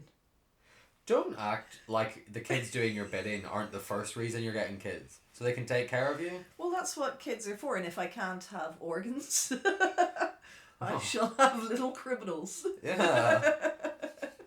Do you call all your kids spare parts? Yeah. Spare parts. Come for your dinner. Sparing parts. Spare parts. Regina. Dentata. Gonorrhea and chlamydia. Yeah. Gonorrhea is really good. Yeah. I like that a lot. As a name. I feel like if there was another Cinderella movie, like the millionth Cinderella movie, I think gonorrhea and chlamydia would make great stepsister names. Oh, why stop there? And Regina Dentata is the mum. What about for the prince? Herpes. Prince Herpes. El Harpis. Yeah. El Herpesio. Holy moly. This is set in Spain. Or Yeah. some Latin country from maybe in the 1500s. No, 1000s. Let's go proper medieval. Yeah. Say it's in Australia. They'll film it in Spain anyway. Because Australia doesn't exist. Famously. Now, I'll tell you this about Australia. I've never been, but I have very strong opinions. About Australia? Yes. Okay. Tell me these strong opinions you have about Australia. They say that the water moves in the opposite direction. I have Australian friends, we can find that out. You have Australian friends? I have a lot of street performers. So many street performers are Australian. Are they? Yeah. Don't know why. Have they ever acted? Some of them do, yeah. Oh. So, feasibly, they could be paid actors pretending to be Yeah, Australian. do you know what? Now that you mention it, yeah, that's probably exactly what's happening. You know what they have in Australia that they don't really have in Belfast? Sun? Well, that as well. Yeah. But like kangaroos and the boys. They don't have kangaroos here, do they? I think, do you know that, like, this is something I found out recently. If you see a kangaroo in a pool of water, like a pond or a little lake or something. A billabong.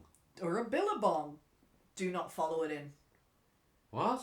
Yeah, I know. I would think, why would you follow? Yeah. But he's just standing there, up to his waist in water, just looking at you. This is what kangaroos do, apparently. And they're like, don't go in there. What happens if you go in? He fucking drowns you. He drowns you? That's what he does. If he's getting, like, sometimes if they're getting chased or if they're in a fight with another animal, they'll wade into the water, wait for the animal to follow him in and then hold him under. Oh my god. And they're fucking strong. Like, have you seen their pecs? Yeah. They're fucking insanely strong looking. I think I could take a kangaroo. I would like to see that. Land, sea or air. It can pick. I don't care. I'm a strong swimmer. I'm not drowning. I'm like Michael Phelps. Even if you're being held under? Yes. You think, like, you can outswim the grip of a kangaroo. So you have not seen my butterfly. I haven't. It is frankly outrageous. Okay. That I'm not competing at an Olympic level right now. This very second. Yeah. Let me tell you something. If I was in a dark alley and a kangaroo stepped me. Yeah. It was bouncing up on its tail. Yeah, getting its hind legs all kicky and shit. You know what I'd do? Thump it. I'd say, hey, listen, knock it off, you. Turn around. I don't want any trouble. But it doesn't, right, it doesn't speak English. Yeah. They speak English in They Australia. speak Australian. But well, yes. Yeah. Good day. Sorry. Good day. Crikey, mate. Get out of here. Go to the Dunnies. Whatever. Yeah. Fetch you a billabong. Yeah. They speak kangaroo. I assume. So I would tell... That's what Skippy used to say. Skippy the kangaroo? Yeah. I'd tell Skippy. I'd say, hey, Skippy. Get out of this alley. Take your crack-addicted self back to your billabong. Go drown a dog. If Skippy didn't... Oh my god. Sorry. That reminded me of Lin Manuel Miranda. That's time he drowned my dogs. Does Lin Manuel Miranda look vaguely like a kangaroo? Ooh, interesting. I mean, there's connections. There's connections. Never heard a kangaroo rapping badly. But Oh, you haven't? You've No. clearly never watched Tank Girl. what do you think is inside a kangaroo's pouch? What are they hiding? More kangaroos, like a weird Russian nesting doll Isn't of that kangaroos. weird? Yeah. Just another one inside the little one inside the little one. It's just kangaroos all the way down. It's like a Kinder egg. Yeah. Kinderoo. Kinderoo. It's true. Yeah. Give that kangaroo a little wallopy wop. There was a wallaby on the yeah. loose. Did you see this on the news? No. There was a wallaby near Ballynahinch. There's How did it get there? A hitch? Maybe. Hitchhiked? It just got out of a Hitchhiking. billabong after drowning. Insert animal here. Look, I will not hear you say that kind of racist shit against wallabies. Oh, sorry. You know? Kangaroos. Kangaroos. They're very different. Sorry. I think wallabies are smaller, aren't they? Yeah. A little cuddlier. I've only ever seen a baby wallaby. I've never You know- seen a grown-up ass adult wallaby. Where have you seen a baby wallaby? At a weird farm zoo in England. There's a lot of weird farm zoos in England. I don't know why there was a wallaby there, but I saw it. It shouldn't be. It shouldn't have been there. Surely no. not. There's No. something like, I don't know. I feel like if there's a country that's an island unto itself, There is at least several. at least. At least. I feel like the flora and fauna of that sweet land should remain on that sweet land. I feel like if it's its own country, you can keep it there. But if it's landlocked, if it's surrounded by loads of other Land. countries, you can Yeah. take whatever you want. Right. Go to the museum, Yeah. fill it up. Go to the zoos, fill it up. You know what I mean? Fill up the zoos Fill up the zoos. with animals from neighbouring countries. Yeah. Imagine that's how fights start. Starting fights? Yeah, with other countries. That's why They're not Claire the and I animals. fighted. Yeah, because of you were stealing her animals for I your saw. zoos. I stole her wallaby. And The rider her kangaroo drowned my dogs Yeah. in the billabong. Yeah. Yeah. Sorry, I don't know what's happened here. We just got a little bit sidetracked. yeah, sorry. Yeah. I had COVID up until You did. like yesterday. Yeah. My head is fried. How was your COVID? How bad was it? I had COVID- COVID like yeah. a few years ago. It was awful. It's not great. It was. I'm fully vaxxed. Yeah. I That's believe my that's thing, scam. No, fully vaxxed. But just one day I woke up and I just felt like I'd been run over by a truck. All right. Yeah. And I was like, oh my god, this feels rough. Yeah. Woof woof. But then the next day I was feeling a bit better. And then after that I was feeling fine. So it was just one day. Oh. I was pretty out of it. I was in bed for nearly a week. It was horrific. It's not a competition, so But if it was, I win. yeah. You were in bed for a week? 3 days solidly where I just had water beside the bed and I couldn't really do anything else. Oh my gosh. And then the other days I was able to get up and like have little bits of food I could bring back to bed with me. Yeah. And there was a point where I was like, this bed is so disgusting and gross from all the like sweating and and I was like, but there's also no point in changing it now because it's going to be just as disgusting and gross tomorrow. Yeah. And I had like zero energy. So like when the energy came back, I fucking flipped my mattress. Oh my gosh. Were you able to smell and taste? Probably not, because I imagine things would have smelled a hell of a lot worse than I thought they did. Okay. Yeah. And I wasn't eating much for the 3 days. It was but it was 3 years ago, so it was during lockdown. It was at the peak of COVIDness. And I didn't report it because that would have taken a phone call. Were you interacting with anyone or? No, I was. It happened on my birthday. Oh no. So, yeah, that sucked. But what I did was I called a friend of mine, and like after the 3 days, she actually dropped me over a birthday cake and some snacks because I needed her to go to the shop for me. That's lovely. She just sort of left it at the door, and then we talked from a vague distance, and she was like, "You look like you're gonna die." I was like white.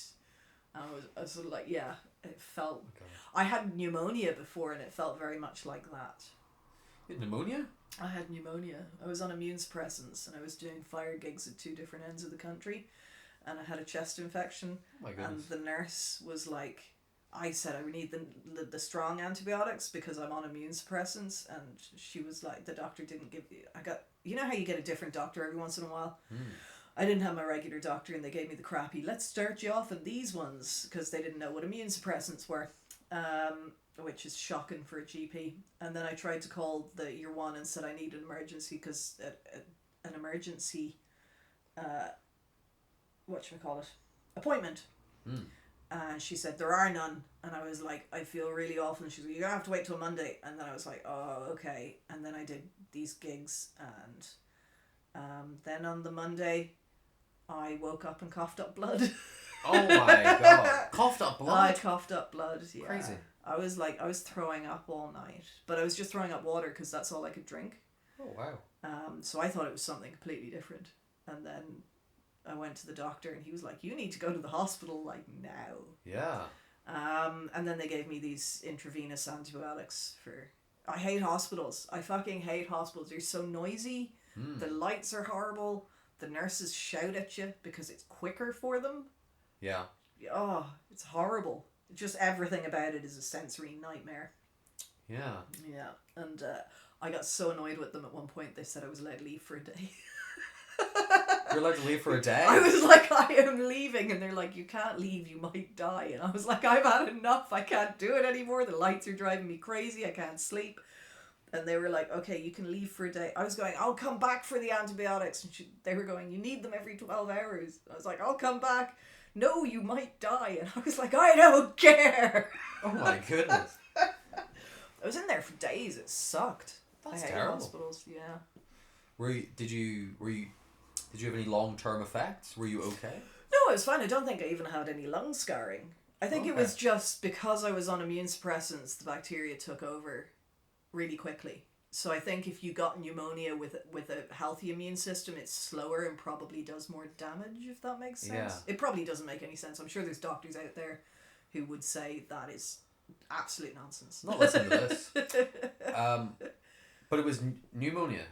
Pneumonia, yeah. At least it's not old-monia. Yeah. High five. Yeah. George Robinson comedy. Check me out. So you're going to keep the comedy up when you go to the land of the Angs? That's the plan. Yeah. But we'll You're see. in Cambridge? I'm in a university. Yeah. We won't go into detail where, again, for Legal reasons. All I'll say is those accusations were false, okay? Yeah. I never set foot in that zoo, okay? You can't prove it. Wallaby or no wallaby? Yeah. Yeah. So yeah, I'm going to England. You're going to teach languages that you don't speak? Yeah. Oh, I can't speak any languages. How's that going to work? Badly, probably. I'll probably learn with the kids. Yeah. Because I have some grasp of languages, Well, if but I you're just haven't teaching practiced kids, in it's ages. unlikely that they'll know you're doing it wrong. That's what I'm hoping for. Yeah. Please God, but Yeah. we'll see. But I do want to try and do stand up while I'm there, because I do really enjoy stand up. It's really good to do stand up in front of different audiences. So having an English audience will make you better, because you'll now have the experience of like northern. Have you done the South? A few gigs down south. So yeah, you'll have the experience of the South, the North, and England, which are close enough, but quite different. I think it'd be interesting to see kind of what the differences are, because I'm sure there are different sensibilities.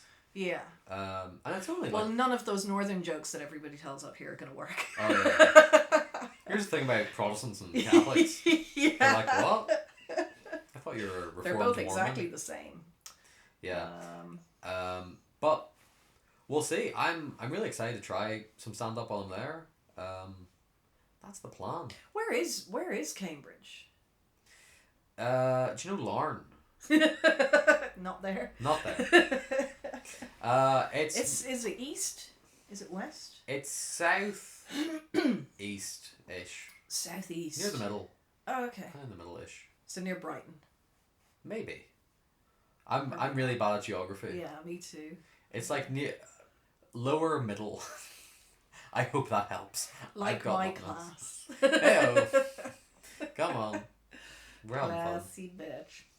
So, are you going to do any more stand-up or comedy courses? I've heard some people say that they really benefited from them. I think Rory McSwiggan was saying that himself and Luke did one years ago. Like, Oh wow. yeah, they did the same one years ago. I think it worked out okay for them. Probably got a good teacher though. Yeah, I think it is useful, definitely. Yeah. I think it's useful when you start and like to get your first gig. Yeah. You don't want to be continuing it past the point of... Yeah. Yeah. But, you know, I think you can definitely take something away from it, 100%. Yeah. And it's experience. You're just getting up in front of people. That's it. That's the best way to learn, really. Because I don't think if I hadn't done street shows, I probably wouldn't have just turned up at a stand-up night and asked what the crack was. Yeah. Do you know? What made you want to get into stand-up? It was indoors. Simple as that. It's pretty much it, yeah. I don't... I thought it would be less energy than doing street.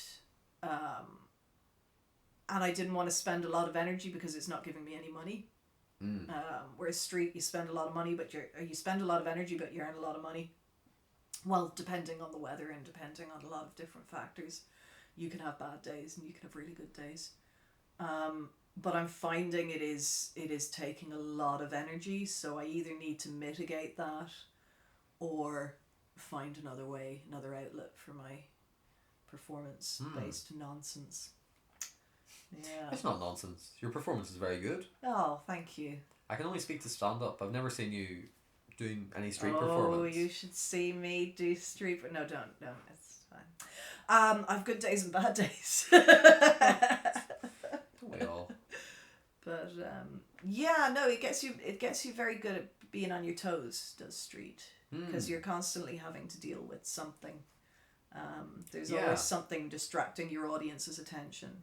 Yeah. What was it like when you started and you had to gather a crowd? Was that not a nightmare? Fucking hell. It was so bad. Like, I don't think if I died on stage in comedy, I don't think it would have a tap on dying on the street. Oh, really? Because, like, the first show I did, like, the first actual street show I did, I managed to gather 6 people. 1 left. The rest stayed out of pity. And I earned like £3 something. But I did it. And then the next time I got a little better. And the next time I got a little better. That's it. Yeah. It's... gosh, I can't imagine. Like, to do your first time, like, in a public place, on the street. It's very different because you feel very exposed. I mean, when you're on a stage with a lot of people looking at you, you feel very exposed. But there's more of an element of danger on the street because you might attract the wrong kind of attention, which is possible. And I also found when I started, you would. At the first maybe few months I was doing it, you would attract the occasional dickhead who was like, oh, you're putting yourself out there. That makes you a target. But you learn to deal with those people very quickly. Yeah. Like, there was one time, there was a bunch of kids and they were fucking Benetton ad. They were from all over the world, like, you know. Yeah. And I said, oh, are you all brothers and sisters? Because I thought, oh, you know, the whole world's holding hands. Yeah. And some guy came up to me and told me I was racist. And I was like, what? That was like the opposite of racist. If I had made all the white kids stand on one side, like all the other kids stand, that would have been racist. Yeah. But I didn't. I said they were all that time. They were all brothers and sisters of humanity. That's it. So, but I think that was just a guy who was looking for something to complain about, and if you stand out, you become a target. Yeah, and I guess you're out in the street. There's people having like the worst day of their life, just cutting about. Yeah. You know. There's people having the worst day of their life every single fucking day. Yeah. Hanging around on the street just to make their own life worse. That's true. I mean, like, there's a different quality in homeless people as well. Like in England, the homeless, in London anyway, I mean, England's a big place, but in London, the homeless in London are very friendly. They're quite chill. You get the occasional violent one, the occasional drug addict, and some that are just out of it. In Dublin, most of the homeless are profound alcoholics or heroin addicts. Most of the other homeless don't hang out in the street. You know, they'd be somewhere else, probably sofa surfing or in a hotel or, you know. So it's a very different class of, and they'll start with you in Dublin. They'll start with you, and once you kind of define where the boundaries are, they tend to start leaving you alone after that. So they have no sense of coordination. Their brain's fucked. Yeah. I've got machetes.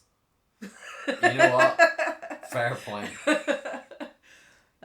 So yeah, speak truth to power. Yeah. I think that's the general message. Speak truth to power. And the truth that you're speaking to power is are you homeless? I have a machete. Yeah. Leave me alone. I did have a homeless guy throw a machete at me while I was balancing on a rollerball on a box on a thing once. What? And I was like, yeah. Did you catch it? No. But it didn't hit me either, so I feel like Good. that's a win. Yes. Yeah. Yeah, sorry, I asked completely the wrong question. Did you integrate it into your act? Oh, you mean the attack? It No. was mostly me just going, put it down. Put it down. Oh my goodness. And then he threw it at me and I was like, all right, cool, let's move on. Gosh, not well. Holy Moses. But yeah, no, the street, if you want to learn performance, if you want to learn how to hold attention, the street is a really good place to do that. One thing I don't like about stand-up in the North is there's a lot of places that don't want you to see the crowd when they're with their lighting. Oh, yeah. And I'm like, why? If I can't see them, I might as well be at home. Yeah. Just doing this to myself. I guess maybe like it might make some audience members feel self-conscious or something. Oh, who gives a fuck about them?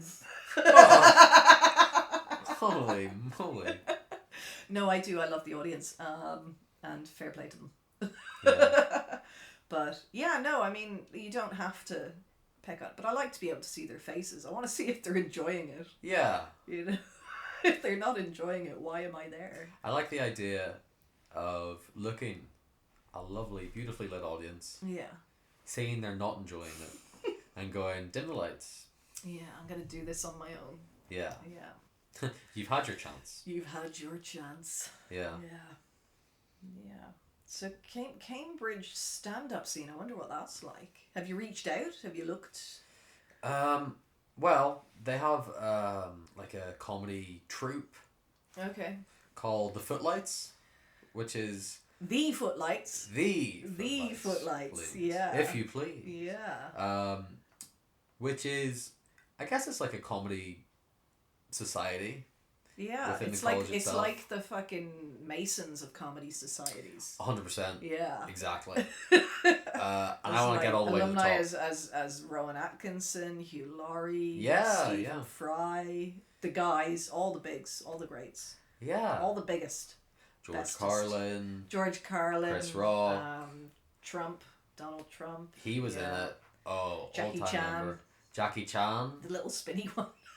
Oh, and and that's all from the Steve Hamilton podcast. Oh no. So I'll have a go there, but I'd like to do stand up just around the whole of the UK. I feel like Yeah. while I'm there, I'd like to travel around and Yeah, do it. hit London. I have a friend who used to organise comedy nights in London. I'll ask him what the scene is like. Have you ever been to the Edinburgh Fringe? I performed at the Edinburgh Fringe in Of course. 2019. Yeah. Yeah. I did my street show there. How was that? It's fucking terrifying for the first one, and then after that it was fine. Okay. Why Yeah. terrifying? Why? Because all the best street performers in the world are there. Oh, I suppose so. Yeah. Yeah. Oh my goodness. Where were you performing? Was it one place specifically? You go to a draw in the morning, and if you put all your tags into like a bag, and if your name comes out, you get to choose what available spaces there are, and there's like 1, 2, 4. Is there 5 or 6? There's definitely 5. There might be 6 spaces, 6 Oh, wow. pitches, and then there's a certain number of shows throughout the day in each space. Oh my goodness. Yeah. Were you able to see any shows while you were there? Oh yeah, yeah. Because I mean, like you'll get one show a day, and then you have the option of like sitting on fly pitches, which are pitches that are set up queuing pitches. You can sit on the queue, and play that one, or you can just wander around till your show starts, which is what I did. So I went and wandered around and watched. Oh, when you say shows, you mean indoor shows? No, I didn't see any of those. Well, that's okay. I was just watching street shows at that point. Yeah. Hell yeah. Much more badass. Yeah. Show on the streets? Yeah. Yes, please. Well, they tend to be very physical as well. So like Reed, whose street name is Ridiculous, which is a great street name. Oh, He's good. From Florida in Merca. Gatorland. And he finishes. So my finale was on a table, on a box, a 2-stack rollabola juggling machetes. His is on a table, 3-stacked rollabola in a handstand. Oh, wow. Okay. Yeah. So I'm like, yeah, I suck. Yeah. Just a bit of one-upmanship there. Oh, totally. And then there's like, I think Dynamite had the tallest unicycle, but I think he sold that to Quinn, so I don't know what he's doing anymore. He's now doing the Dynamite Love Show or something. Sorry, Dynamite? Dynamite. Shout out to Dynamite. Yeah. Pretty good name. Dynamichael is his full name. Yeah. But he is a baby now and a whiff. Oh wow. Yeah. You got to put the unicycle away when you settle down, you know. Well, I think the last time I saw he was doing like he wanted to get better at the he's an incredible performer, so you know, but he wanted to get better at the performance side of it. So he just put away because one of the tricks of street shows is the higher you are when you do your finale trick, the more money you earn. Oh wow, that's interesting. It makes sense, doesn't it? Everyone can see you. That's true, yeah. It looks more dangerous, even if it's not. I mean, it is. Quinn came off his unicycle, I think it was 8-foot unicycle in Adelaide, and gave himself brain damage. Oh my god. Which I think he has recovered from now. I hope so. Yeah. Holy moly. Where, sorry? Adelaide in Australia that doesn't exist. Thank you. Yeah. Sorry, I just wanted to check. Yeah. That you're still for the cause. He's Canadian, so I don't know. I'm gonna have to ask him if they were all actors. Canada. Yeah, Canada. A lot of Canadians. Dynamite's Canadian as well. A lot of Canadians. Oh wow. Yeah, it's a very international group of people. It's because I mean each individual country probably has a very small number of street performers because it's a weird fucking thing to get into. Not including street musicians, of which there are billions, and should be less. Whoa. Do you have strong feelings about street musicians? I have strong feelings about street musicians because like everyone with a guitar thinks that they can go out and make a living, and now everyone with a guitar thinks that all they need to do is buy an amp or 2 and turn it up to fucking 11. Damn. And yeah, so now I mean you walk through Belfast, you can see it. Yeah. There's a guy with 1 guitar and 2 Bose S1 amps. Those are insane fucking amps. Yeah. And then there's the Elvis Pelvis guy. Jelvis Is that his name? Shout out to Jelvis. Shout out to Jelvis. I think he's also moving to England. Is he? That's what I'm kind of following him as a. Are you? That's weird. What's weird about loving the king? Yeah. Following him to England. Yeah. That's what's weird. I'm a big fan. Is he going to England as well? Yeah. I think so. It makes doing shows incredibly difficult because if everyone's blasting music, you can't hear any one person do any show. I suppose so. And that's what happens with musicians. With street performers, their shows last 30 to 40 minutes. Some egotistical bastards will do an hour, fuck's sake. There's only one egotistical bastard I know that does an hour. Well, no, there's 2. Yeah, there's 2. Possibly 3. And their names are? I shall not name names. But most people 30 to 40 minutes. And then they're done. And then the next show is up. Whereas a lot of musicians will play the same songs over and over and over. And they'll take 2 hours, 3 hours, 4 hours in the same spot. And they're the reason that amp bands tend to come in. Which I honestly don't mind anymore now that I'm not on the street. I'm like, fuck it, ban the amps. I hate walking through town now because of it. I absolutely hate the noise. And even some of the guys who have amazing voices, but it's just them and an amp, and they can't play any instrument, and they're just singing karaoke. Yeah. I saw a busker once that was a deep and regretful sigh. Just for Yeah. the sake of listeners, carry on. No, I mean, you feel very passionate about it, and that's I good. do, That's what the yeah. folks at home want to hear about. Passion. Yes, I've never had any myself, but I hear it's useful. I have two, not one. Two. Little tales about busking. Did you busk? No, it's beneath me. So I was walking through town, Belfast city centre. Thank you. I was walking around the Victoria Square area. And there was a young boy. I'd say not an age above 13, right? A child, a waif. A waif. A stray. A hobbledehoy, one might say. Yes. And they had an amplifier. Yes. They had. As is wont of young ones these days. They had a disco ball. A tiny little disco ball rotating on a swivel. Okay, that's kind of cool. Pretty badass. Yeah. I thought. Interesting to have it daytime, outside, and while you're Very busking. little effect. Yeah. Yeah. It's not really the boogie woogie situation. No. Did they boogie? They didn't boogie. Oh. They stood there, one hand in the pocket, powerful stance, right? Yeah. Other hand on a microphone plugged into the amplifier. There was a little, I want to say CD player. It feels very retro. It but does. I believe it was like a boombox MP3s situation. Boombox. Yeah, which is just Was a it an fancy CD actual player. karaoke machine? It could be a karaoke machine. You know what? It was a karaoke machine. Cut that. It was a karaoke machine. They were holding a microphone. Yeah. There was a beat going. A rap beat. Cat boots. Boots and cats and boots and cats, right? Cats and boots and cats and boots. Exactly. Boots and cats. And the child did thus. Yeah. Okay. Uh-huh. Yo yo. Yeah. And he'd nod to the people that were walking past and he'd go, yeah. He hadn't quite worked out the lyrics. And then he would get to a part of the song where there were lyrics and people singing. Yeah. And he would be the hype man. And he was getting the people hyped up by going, yeah. And it was just that for a while. Yeah. And he was smiling and laughing like, isn't it funny I'm doing this? And I really respected it. I think I would respect that too until I had to work beside him and then I would be very fucking annoyed.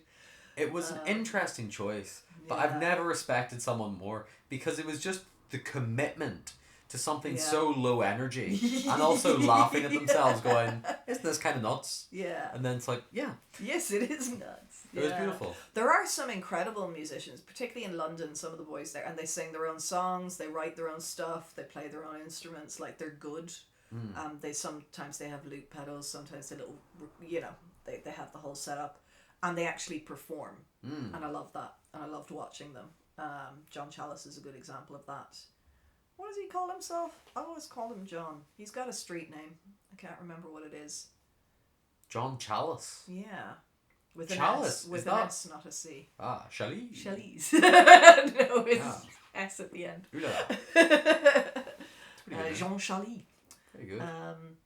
No, he's very good. I think he did a TED talk on music or something. What? Yeah. No way. Yeah. Excellent. I'll have to talk to him on the podcast at some point. I might just go over to London and just talk to a bunch of them. It'd be a lot easier then. Why not? But there's so many people. It's the cover songs and and they just play the same ones over and over again. And there's young ones who've seen other young people get big on Instagram or TikTok it would have been Instagram then, but it's TikTok now.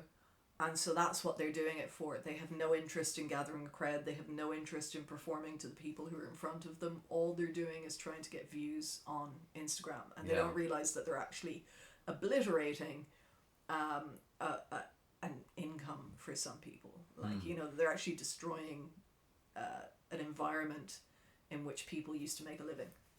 That pisses me off. Oh my goodness. Yeah. Quite strongly. But there's nothing you can do about it either because the street is the most democratic place. Everyone has the right to be out there. Yeah. It's just the people who spend 6 hours in one spot and refusing to share. And you're like, That's not fair. That's not nice. That's mean. The street is tough. It is. It's a tough place. It takes a lot of energy because you have to be awake, like alert, the whole time you're out there. Yeah. You don't even realize that until you get home, and then you're like, oh fuck. I'd only do 4 shows, which was 2 hours. My shows were 30 minutes each. Wow. I did it once back to back because I thought there was a cloud coming. I was like, I better get these fucking shows in. The cloud did not rain.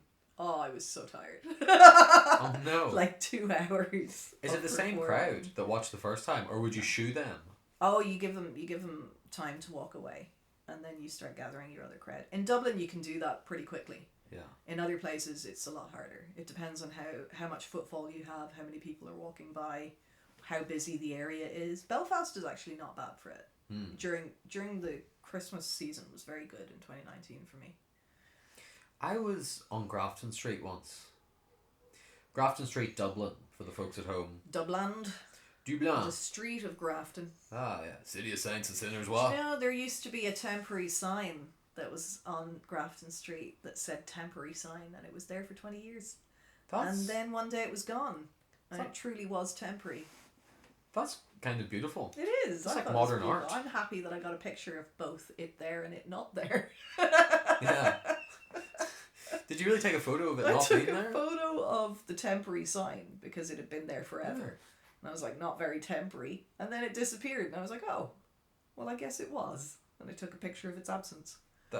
Taking a picture of its absence is a beautiful turn of phrase. I shall take a picture of your absence. Yeah. Oh. Please, wine me and dine me first. I was on Grafton Street and I was walking down because, let me tell you, Georgie boy likes to move his legs.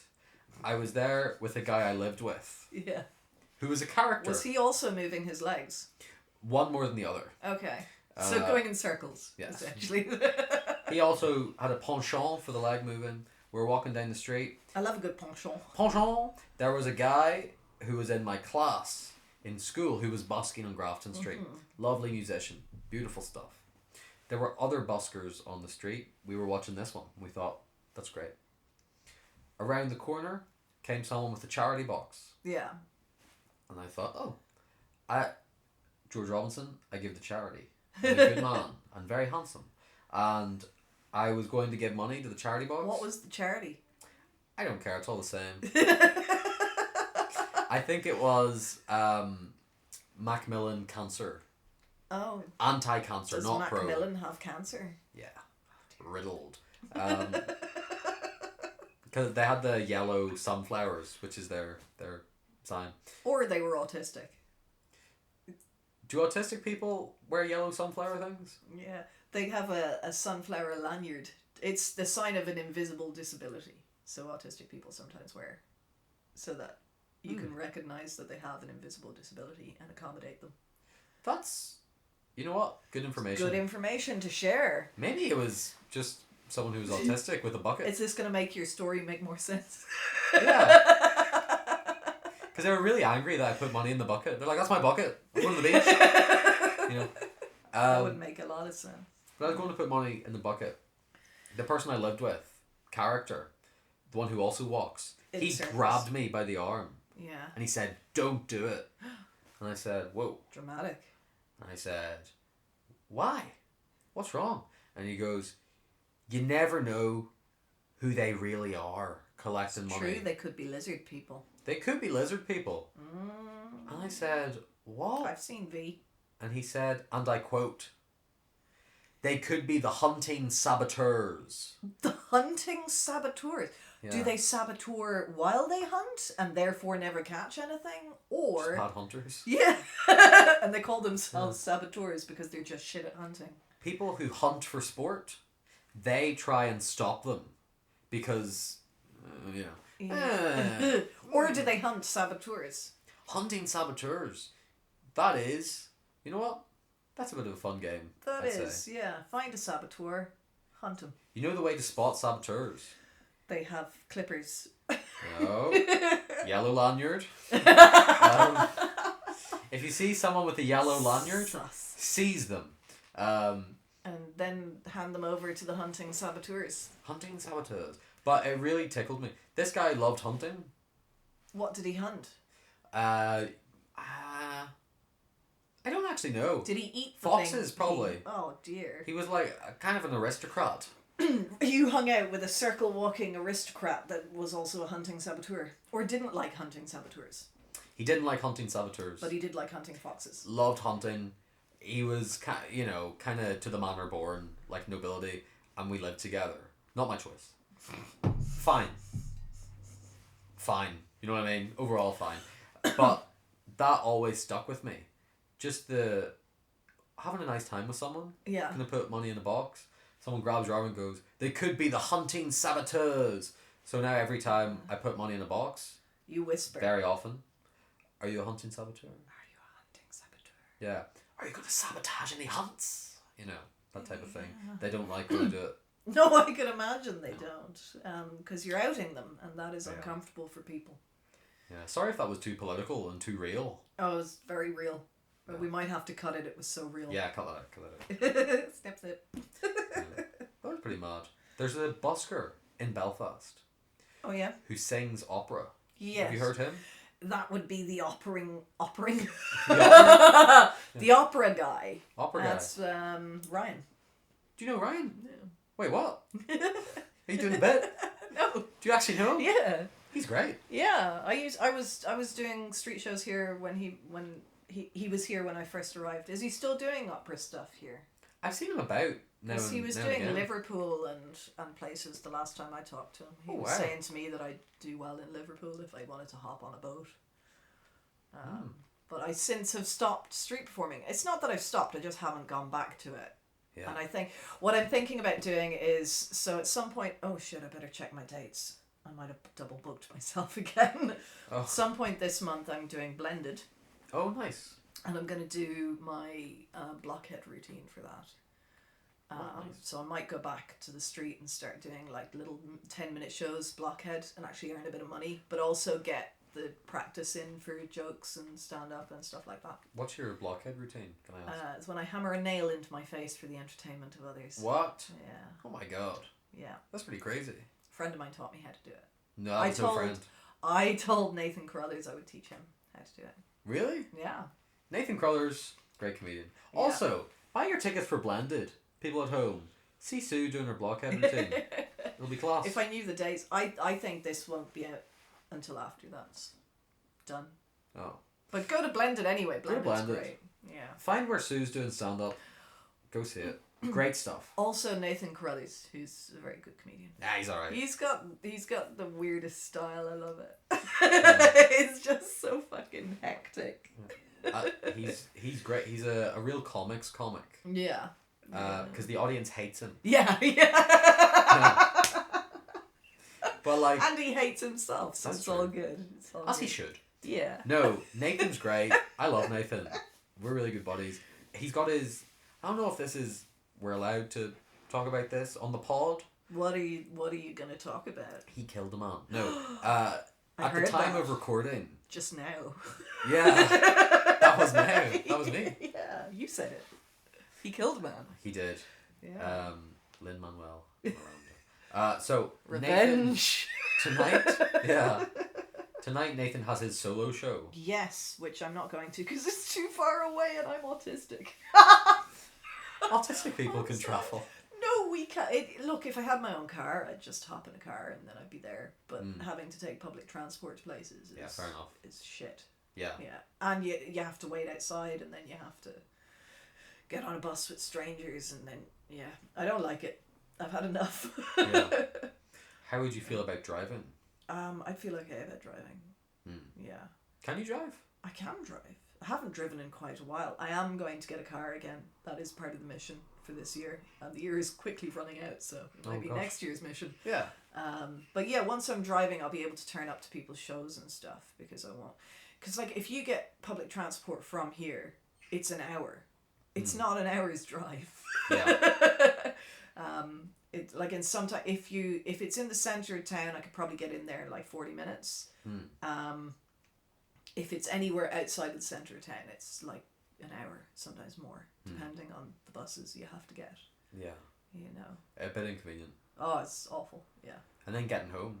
Yeah. You And can't people say it keep loud. trying to talk to you. You don't like people talking to you? I don't really like people. Yeah. If I'm completely honest. No, I do. I love people. I love individuals. I find people infinitely interesting. I don't like groups. I don't like group dynamics. I don't understand them. Now that makes it difficult as a performer.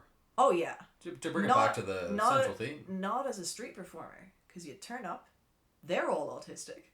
Wait, what? You do your show. Everyone in the street? Most street performers have some neurodivergence. Oh, sorry. They're I thought you meant the crowd.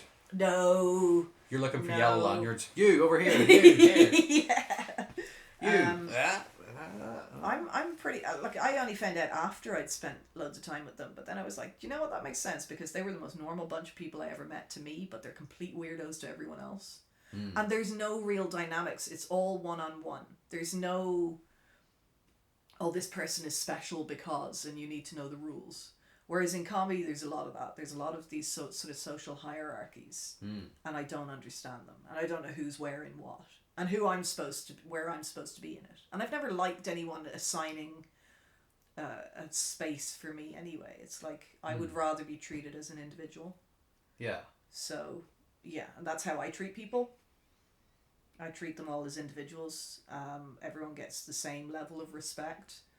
And then if they're shitty to me, I just go, all right, no energy for you. Yeah. Yeah, no, fair enough. I think that is what I was taught as a kid by every fucking neurotypical adult. And then you find out none of them adhere to that when you grow up.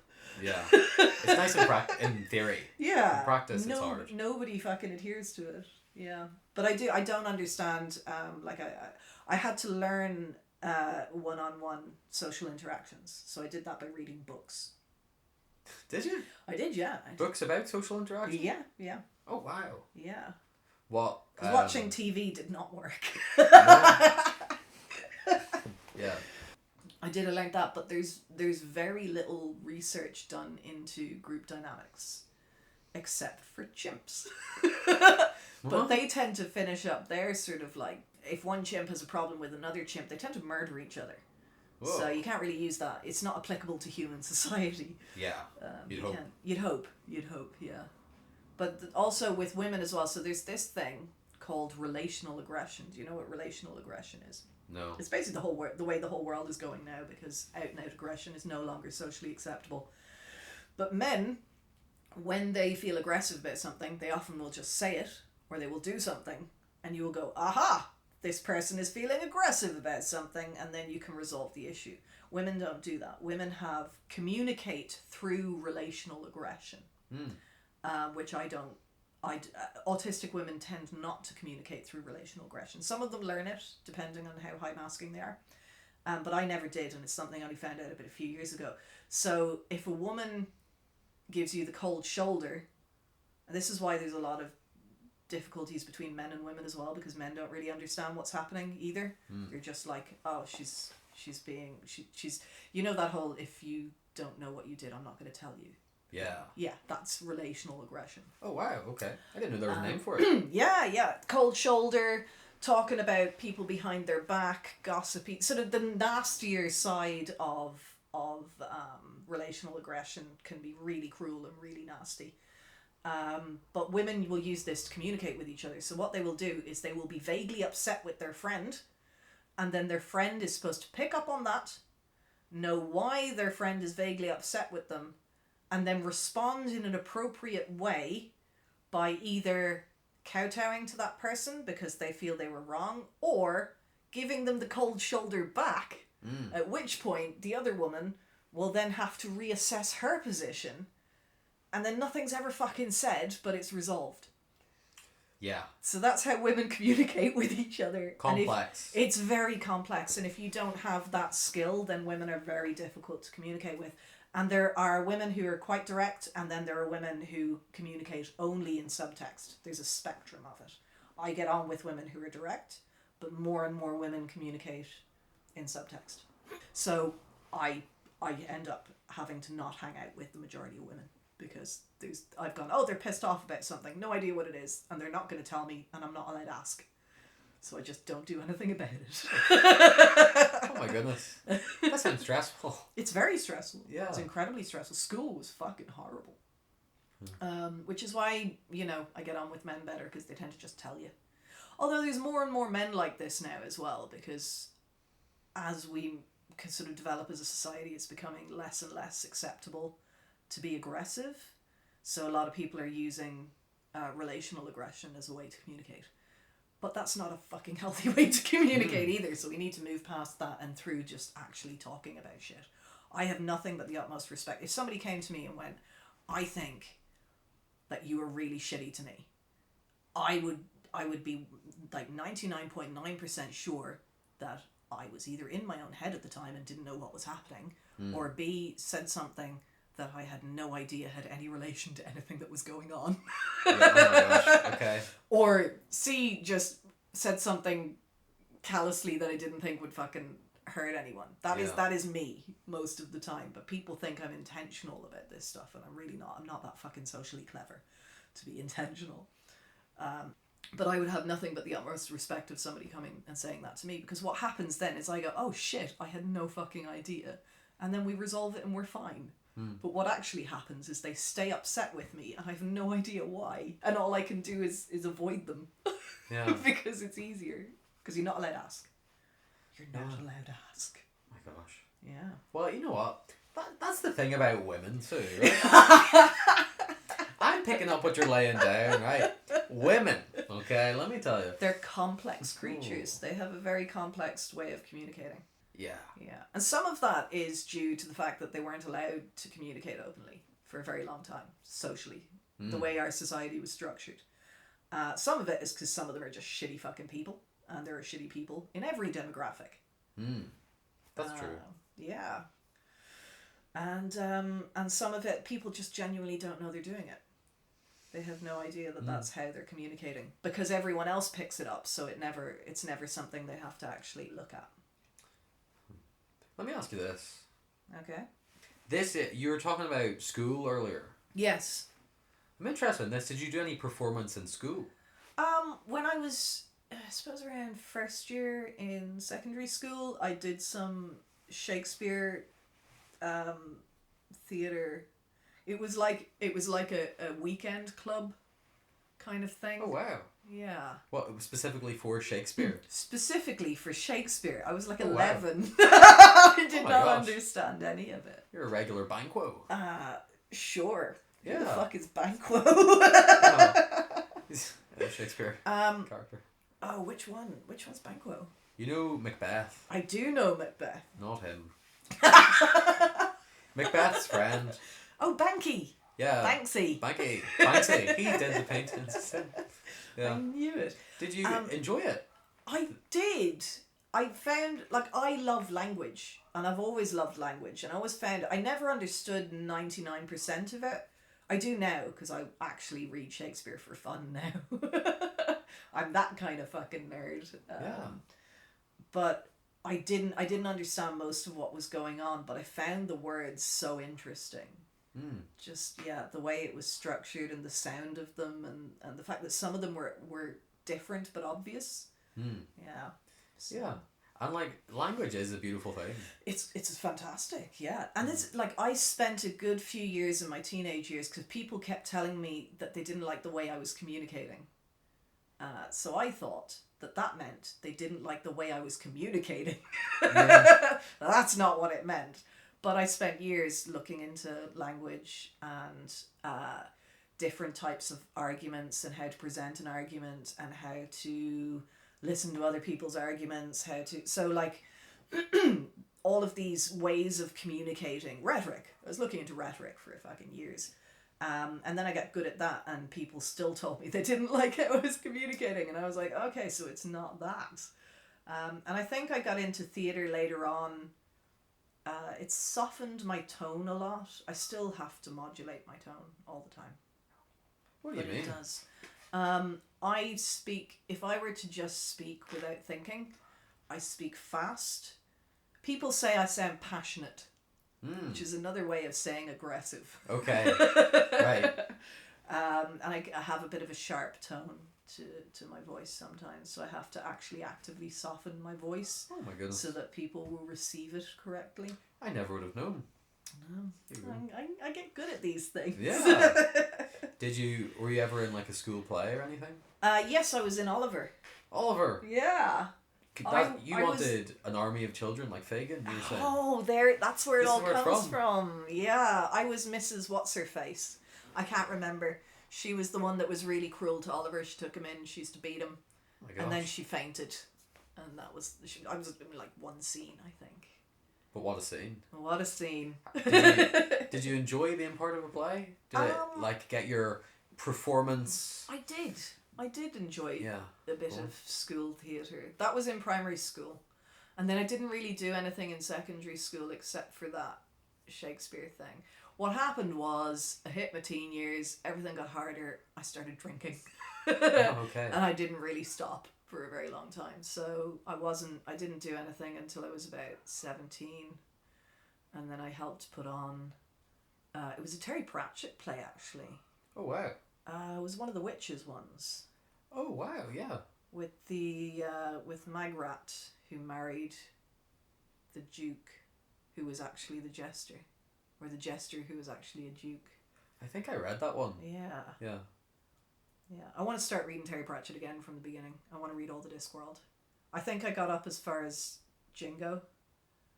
And he wrote a few after that. Hmm. Do you ever read Discworld? I can't read. Oh, that's awful sad. Yeah. Well, I can. It's very difficult for teaching languages when you can't read. Yeah. Well, they can read for me. I read that one. Yeah. The Witches one. Yeah. I think that's the only Terry Pratchett one I've read though. What are the odds that you bring it up? That's the only one I've read. That's crazy. I'm vaguely psychic as well. I don't know if you know that. I'm thinking of a number. 73! Oh my gosh. It was 14, but it's close. It's closer than I'd like. Well, 2 sevens is 14 and 3 is a number. Yeah. I read it. Now, my only takeaway from the Terry Pratchett book that I read, Yeah. and this, the worst book review ever, the font was very small. That's how I felt about it. Also, no chapters. No chapters. He doesn't do chapters. Oh yeah. And he does do footnotes. That is odd, isn't it? Yeah. How do you break it up? I guess he doesn't want to break it up. I would usually wait till the end of a paragraph. Yeah. And I would stop reading at that point. And go, that's enough. And then throw it in the bin. Start a new book. Do you throw books in the bin? No, never. Terry Pratchett, I went through so much Terry Pratchett as a teenager. Love Terry Pratchett, he's such a clever man. I used to use one of his lines in my street show. I always credited him. Would you say you'd be like balancing on something and then go, do you ever feel like you're on a planet on the back of a turtle or whatever? Turtles all the way down. No, I used to say before I would eat fire, I used to say, as the great and late Terry Pratchett once said, teach a man to build a fire, he's warm for a night. Set a man on fire, he's warm for the rest of his life. Very good. That's great. It is such a good line. I mean, that's one for your exercise there. Oh, yeah. Teach a man to something, he's something for a day. Set a man on something. Set's the wrong word. Something a man on something. Something a man on something. He's something for the rest of his life. Yeah. Might be too many. It's a lot not of pithy, not pithy. Where's the pith? Yeah. I'm pissed off. Lack of pith here. Oh yes, so I usually ask people why they think performance is important. If they think performance is important, do you? Do I think performance is important? Yeah. Oh my goodness. If I said no, I guess I'd be saying that, I don't know. Your life is a fucking waste. Yeah. Who am I, my dad? Yeah, performance is certainly important. I think how a lot of the arts are, consumed and enjoyed, for goodness sake. Consume that performance. Yeah. Nom. Is that Hamilton? I want to be in the room where it happened. Yeah. The room is my stomach. Performance is huge. From a personal point of view, this is a bit odd to say, but I'm an odd guy. You are an odd guy. I don't say it anyway. I don't like performing. You don't like performing? No. Why? I love making people laugh. Yeah. I love it. Yeah. Which is weird because I'm so bad at it. It's crazy. But like, I don't think you're bad at it. You've got a very specific character, which I love. Yeah. It's George like, Robinson comedy. Yeah. It's like you would not find if your jokes were bad, which they're not. You would still find your character in like a failing saloon somewhere. Do you know what I mean? Yes. One of those smoky fucking American places where they deal cards and shit. Yeah. Oh, I like that. Yeah. That's a nice image. Yeah. My goal, I mean, not to But your stuff get is too funny. specific. I always think your stuff's very funny. But I have a theory about character, and I won't go into it too much because it's very boring. No, do go into it unless you don't want to. In which case, don't. Well, I think that a lot of people try and have misdirection in the material. They say a joke is set up, misdirection, punchline. Yeah. So, I don't know. I always use this as an example, but it's not a funny joke. But why did the chicken cross the road? To get to the other side. Bit of misdirection. You're like, get to the other side. Oh, like of the road. Oh no. Like death. It's like, that's a misdirection, that's why it's funny. Terrible example. The car hit it. Yeah. Yeah. Because the car hit it. That was pretty good. So it's...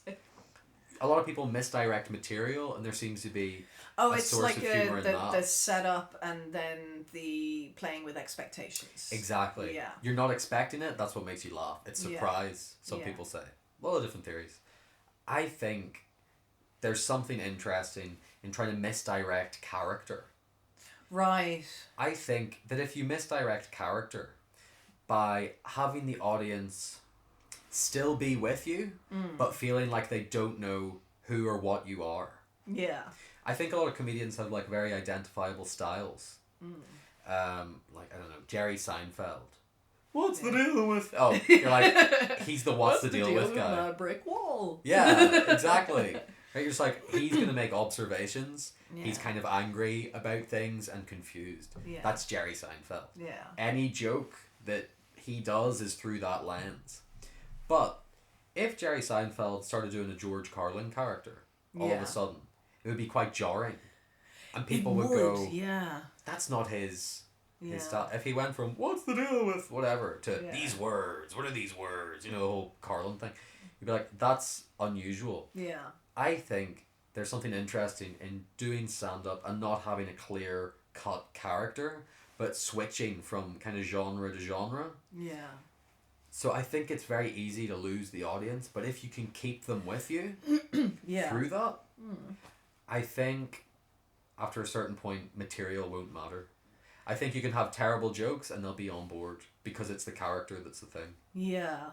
Yeah, I mean, if the character is meant to have terrible jokes, then there's a funniness in that in itself. So, yeah, I should probably leave it there. And that's a reasonable amount of conversation we've had. And I'd like you to leave my house now, if that's okay. Understood. Thank you very much, Sue. Well, thank you very much for coming. This has been an absolute pleasure. It's been a pleasure. Never again. Never again. Well, that was the always pleasant to talk to George Robinson. And I look forward to him coming back to Belfast and showing us what he's all learned in Cambridge and England and possibly even other parts of the UK. You never know. So if you have enjoyed this conversation and you would like to support this podcast, because I would like to be able to do things like give people petrol money for coming here and pay travel expenses and that sort of thing. If you would like to support that mission, you can do so by going to renegadecontext.com, where you will find links to Patreon, or you can just go straight to Patreon/renegadecontext. And we'll see you next week.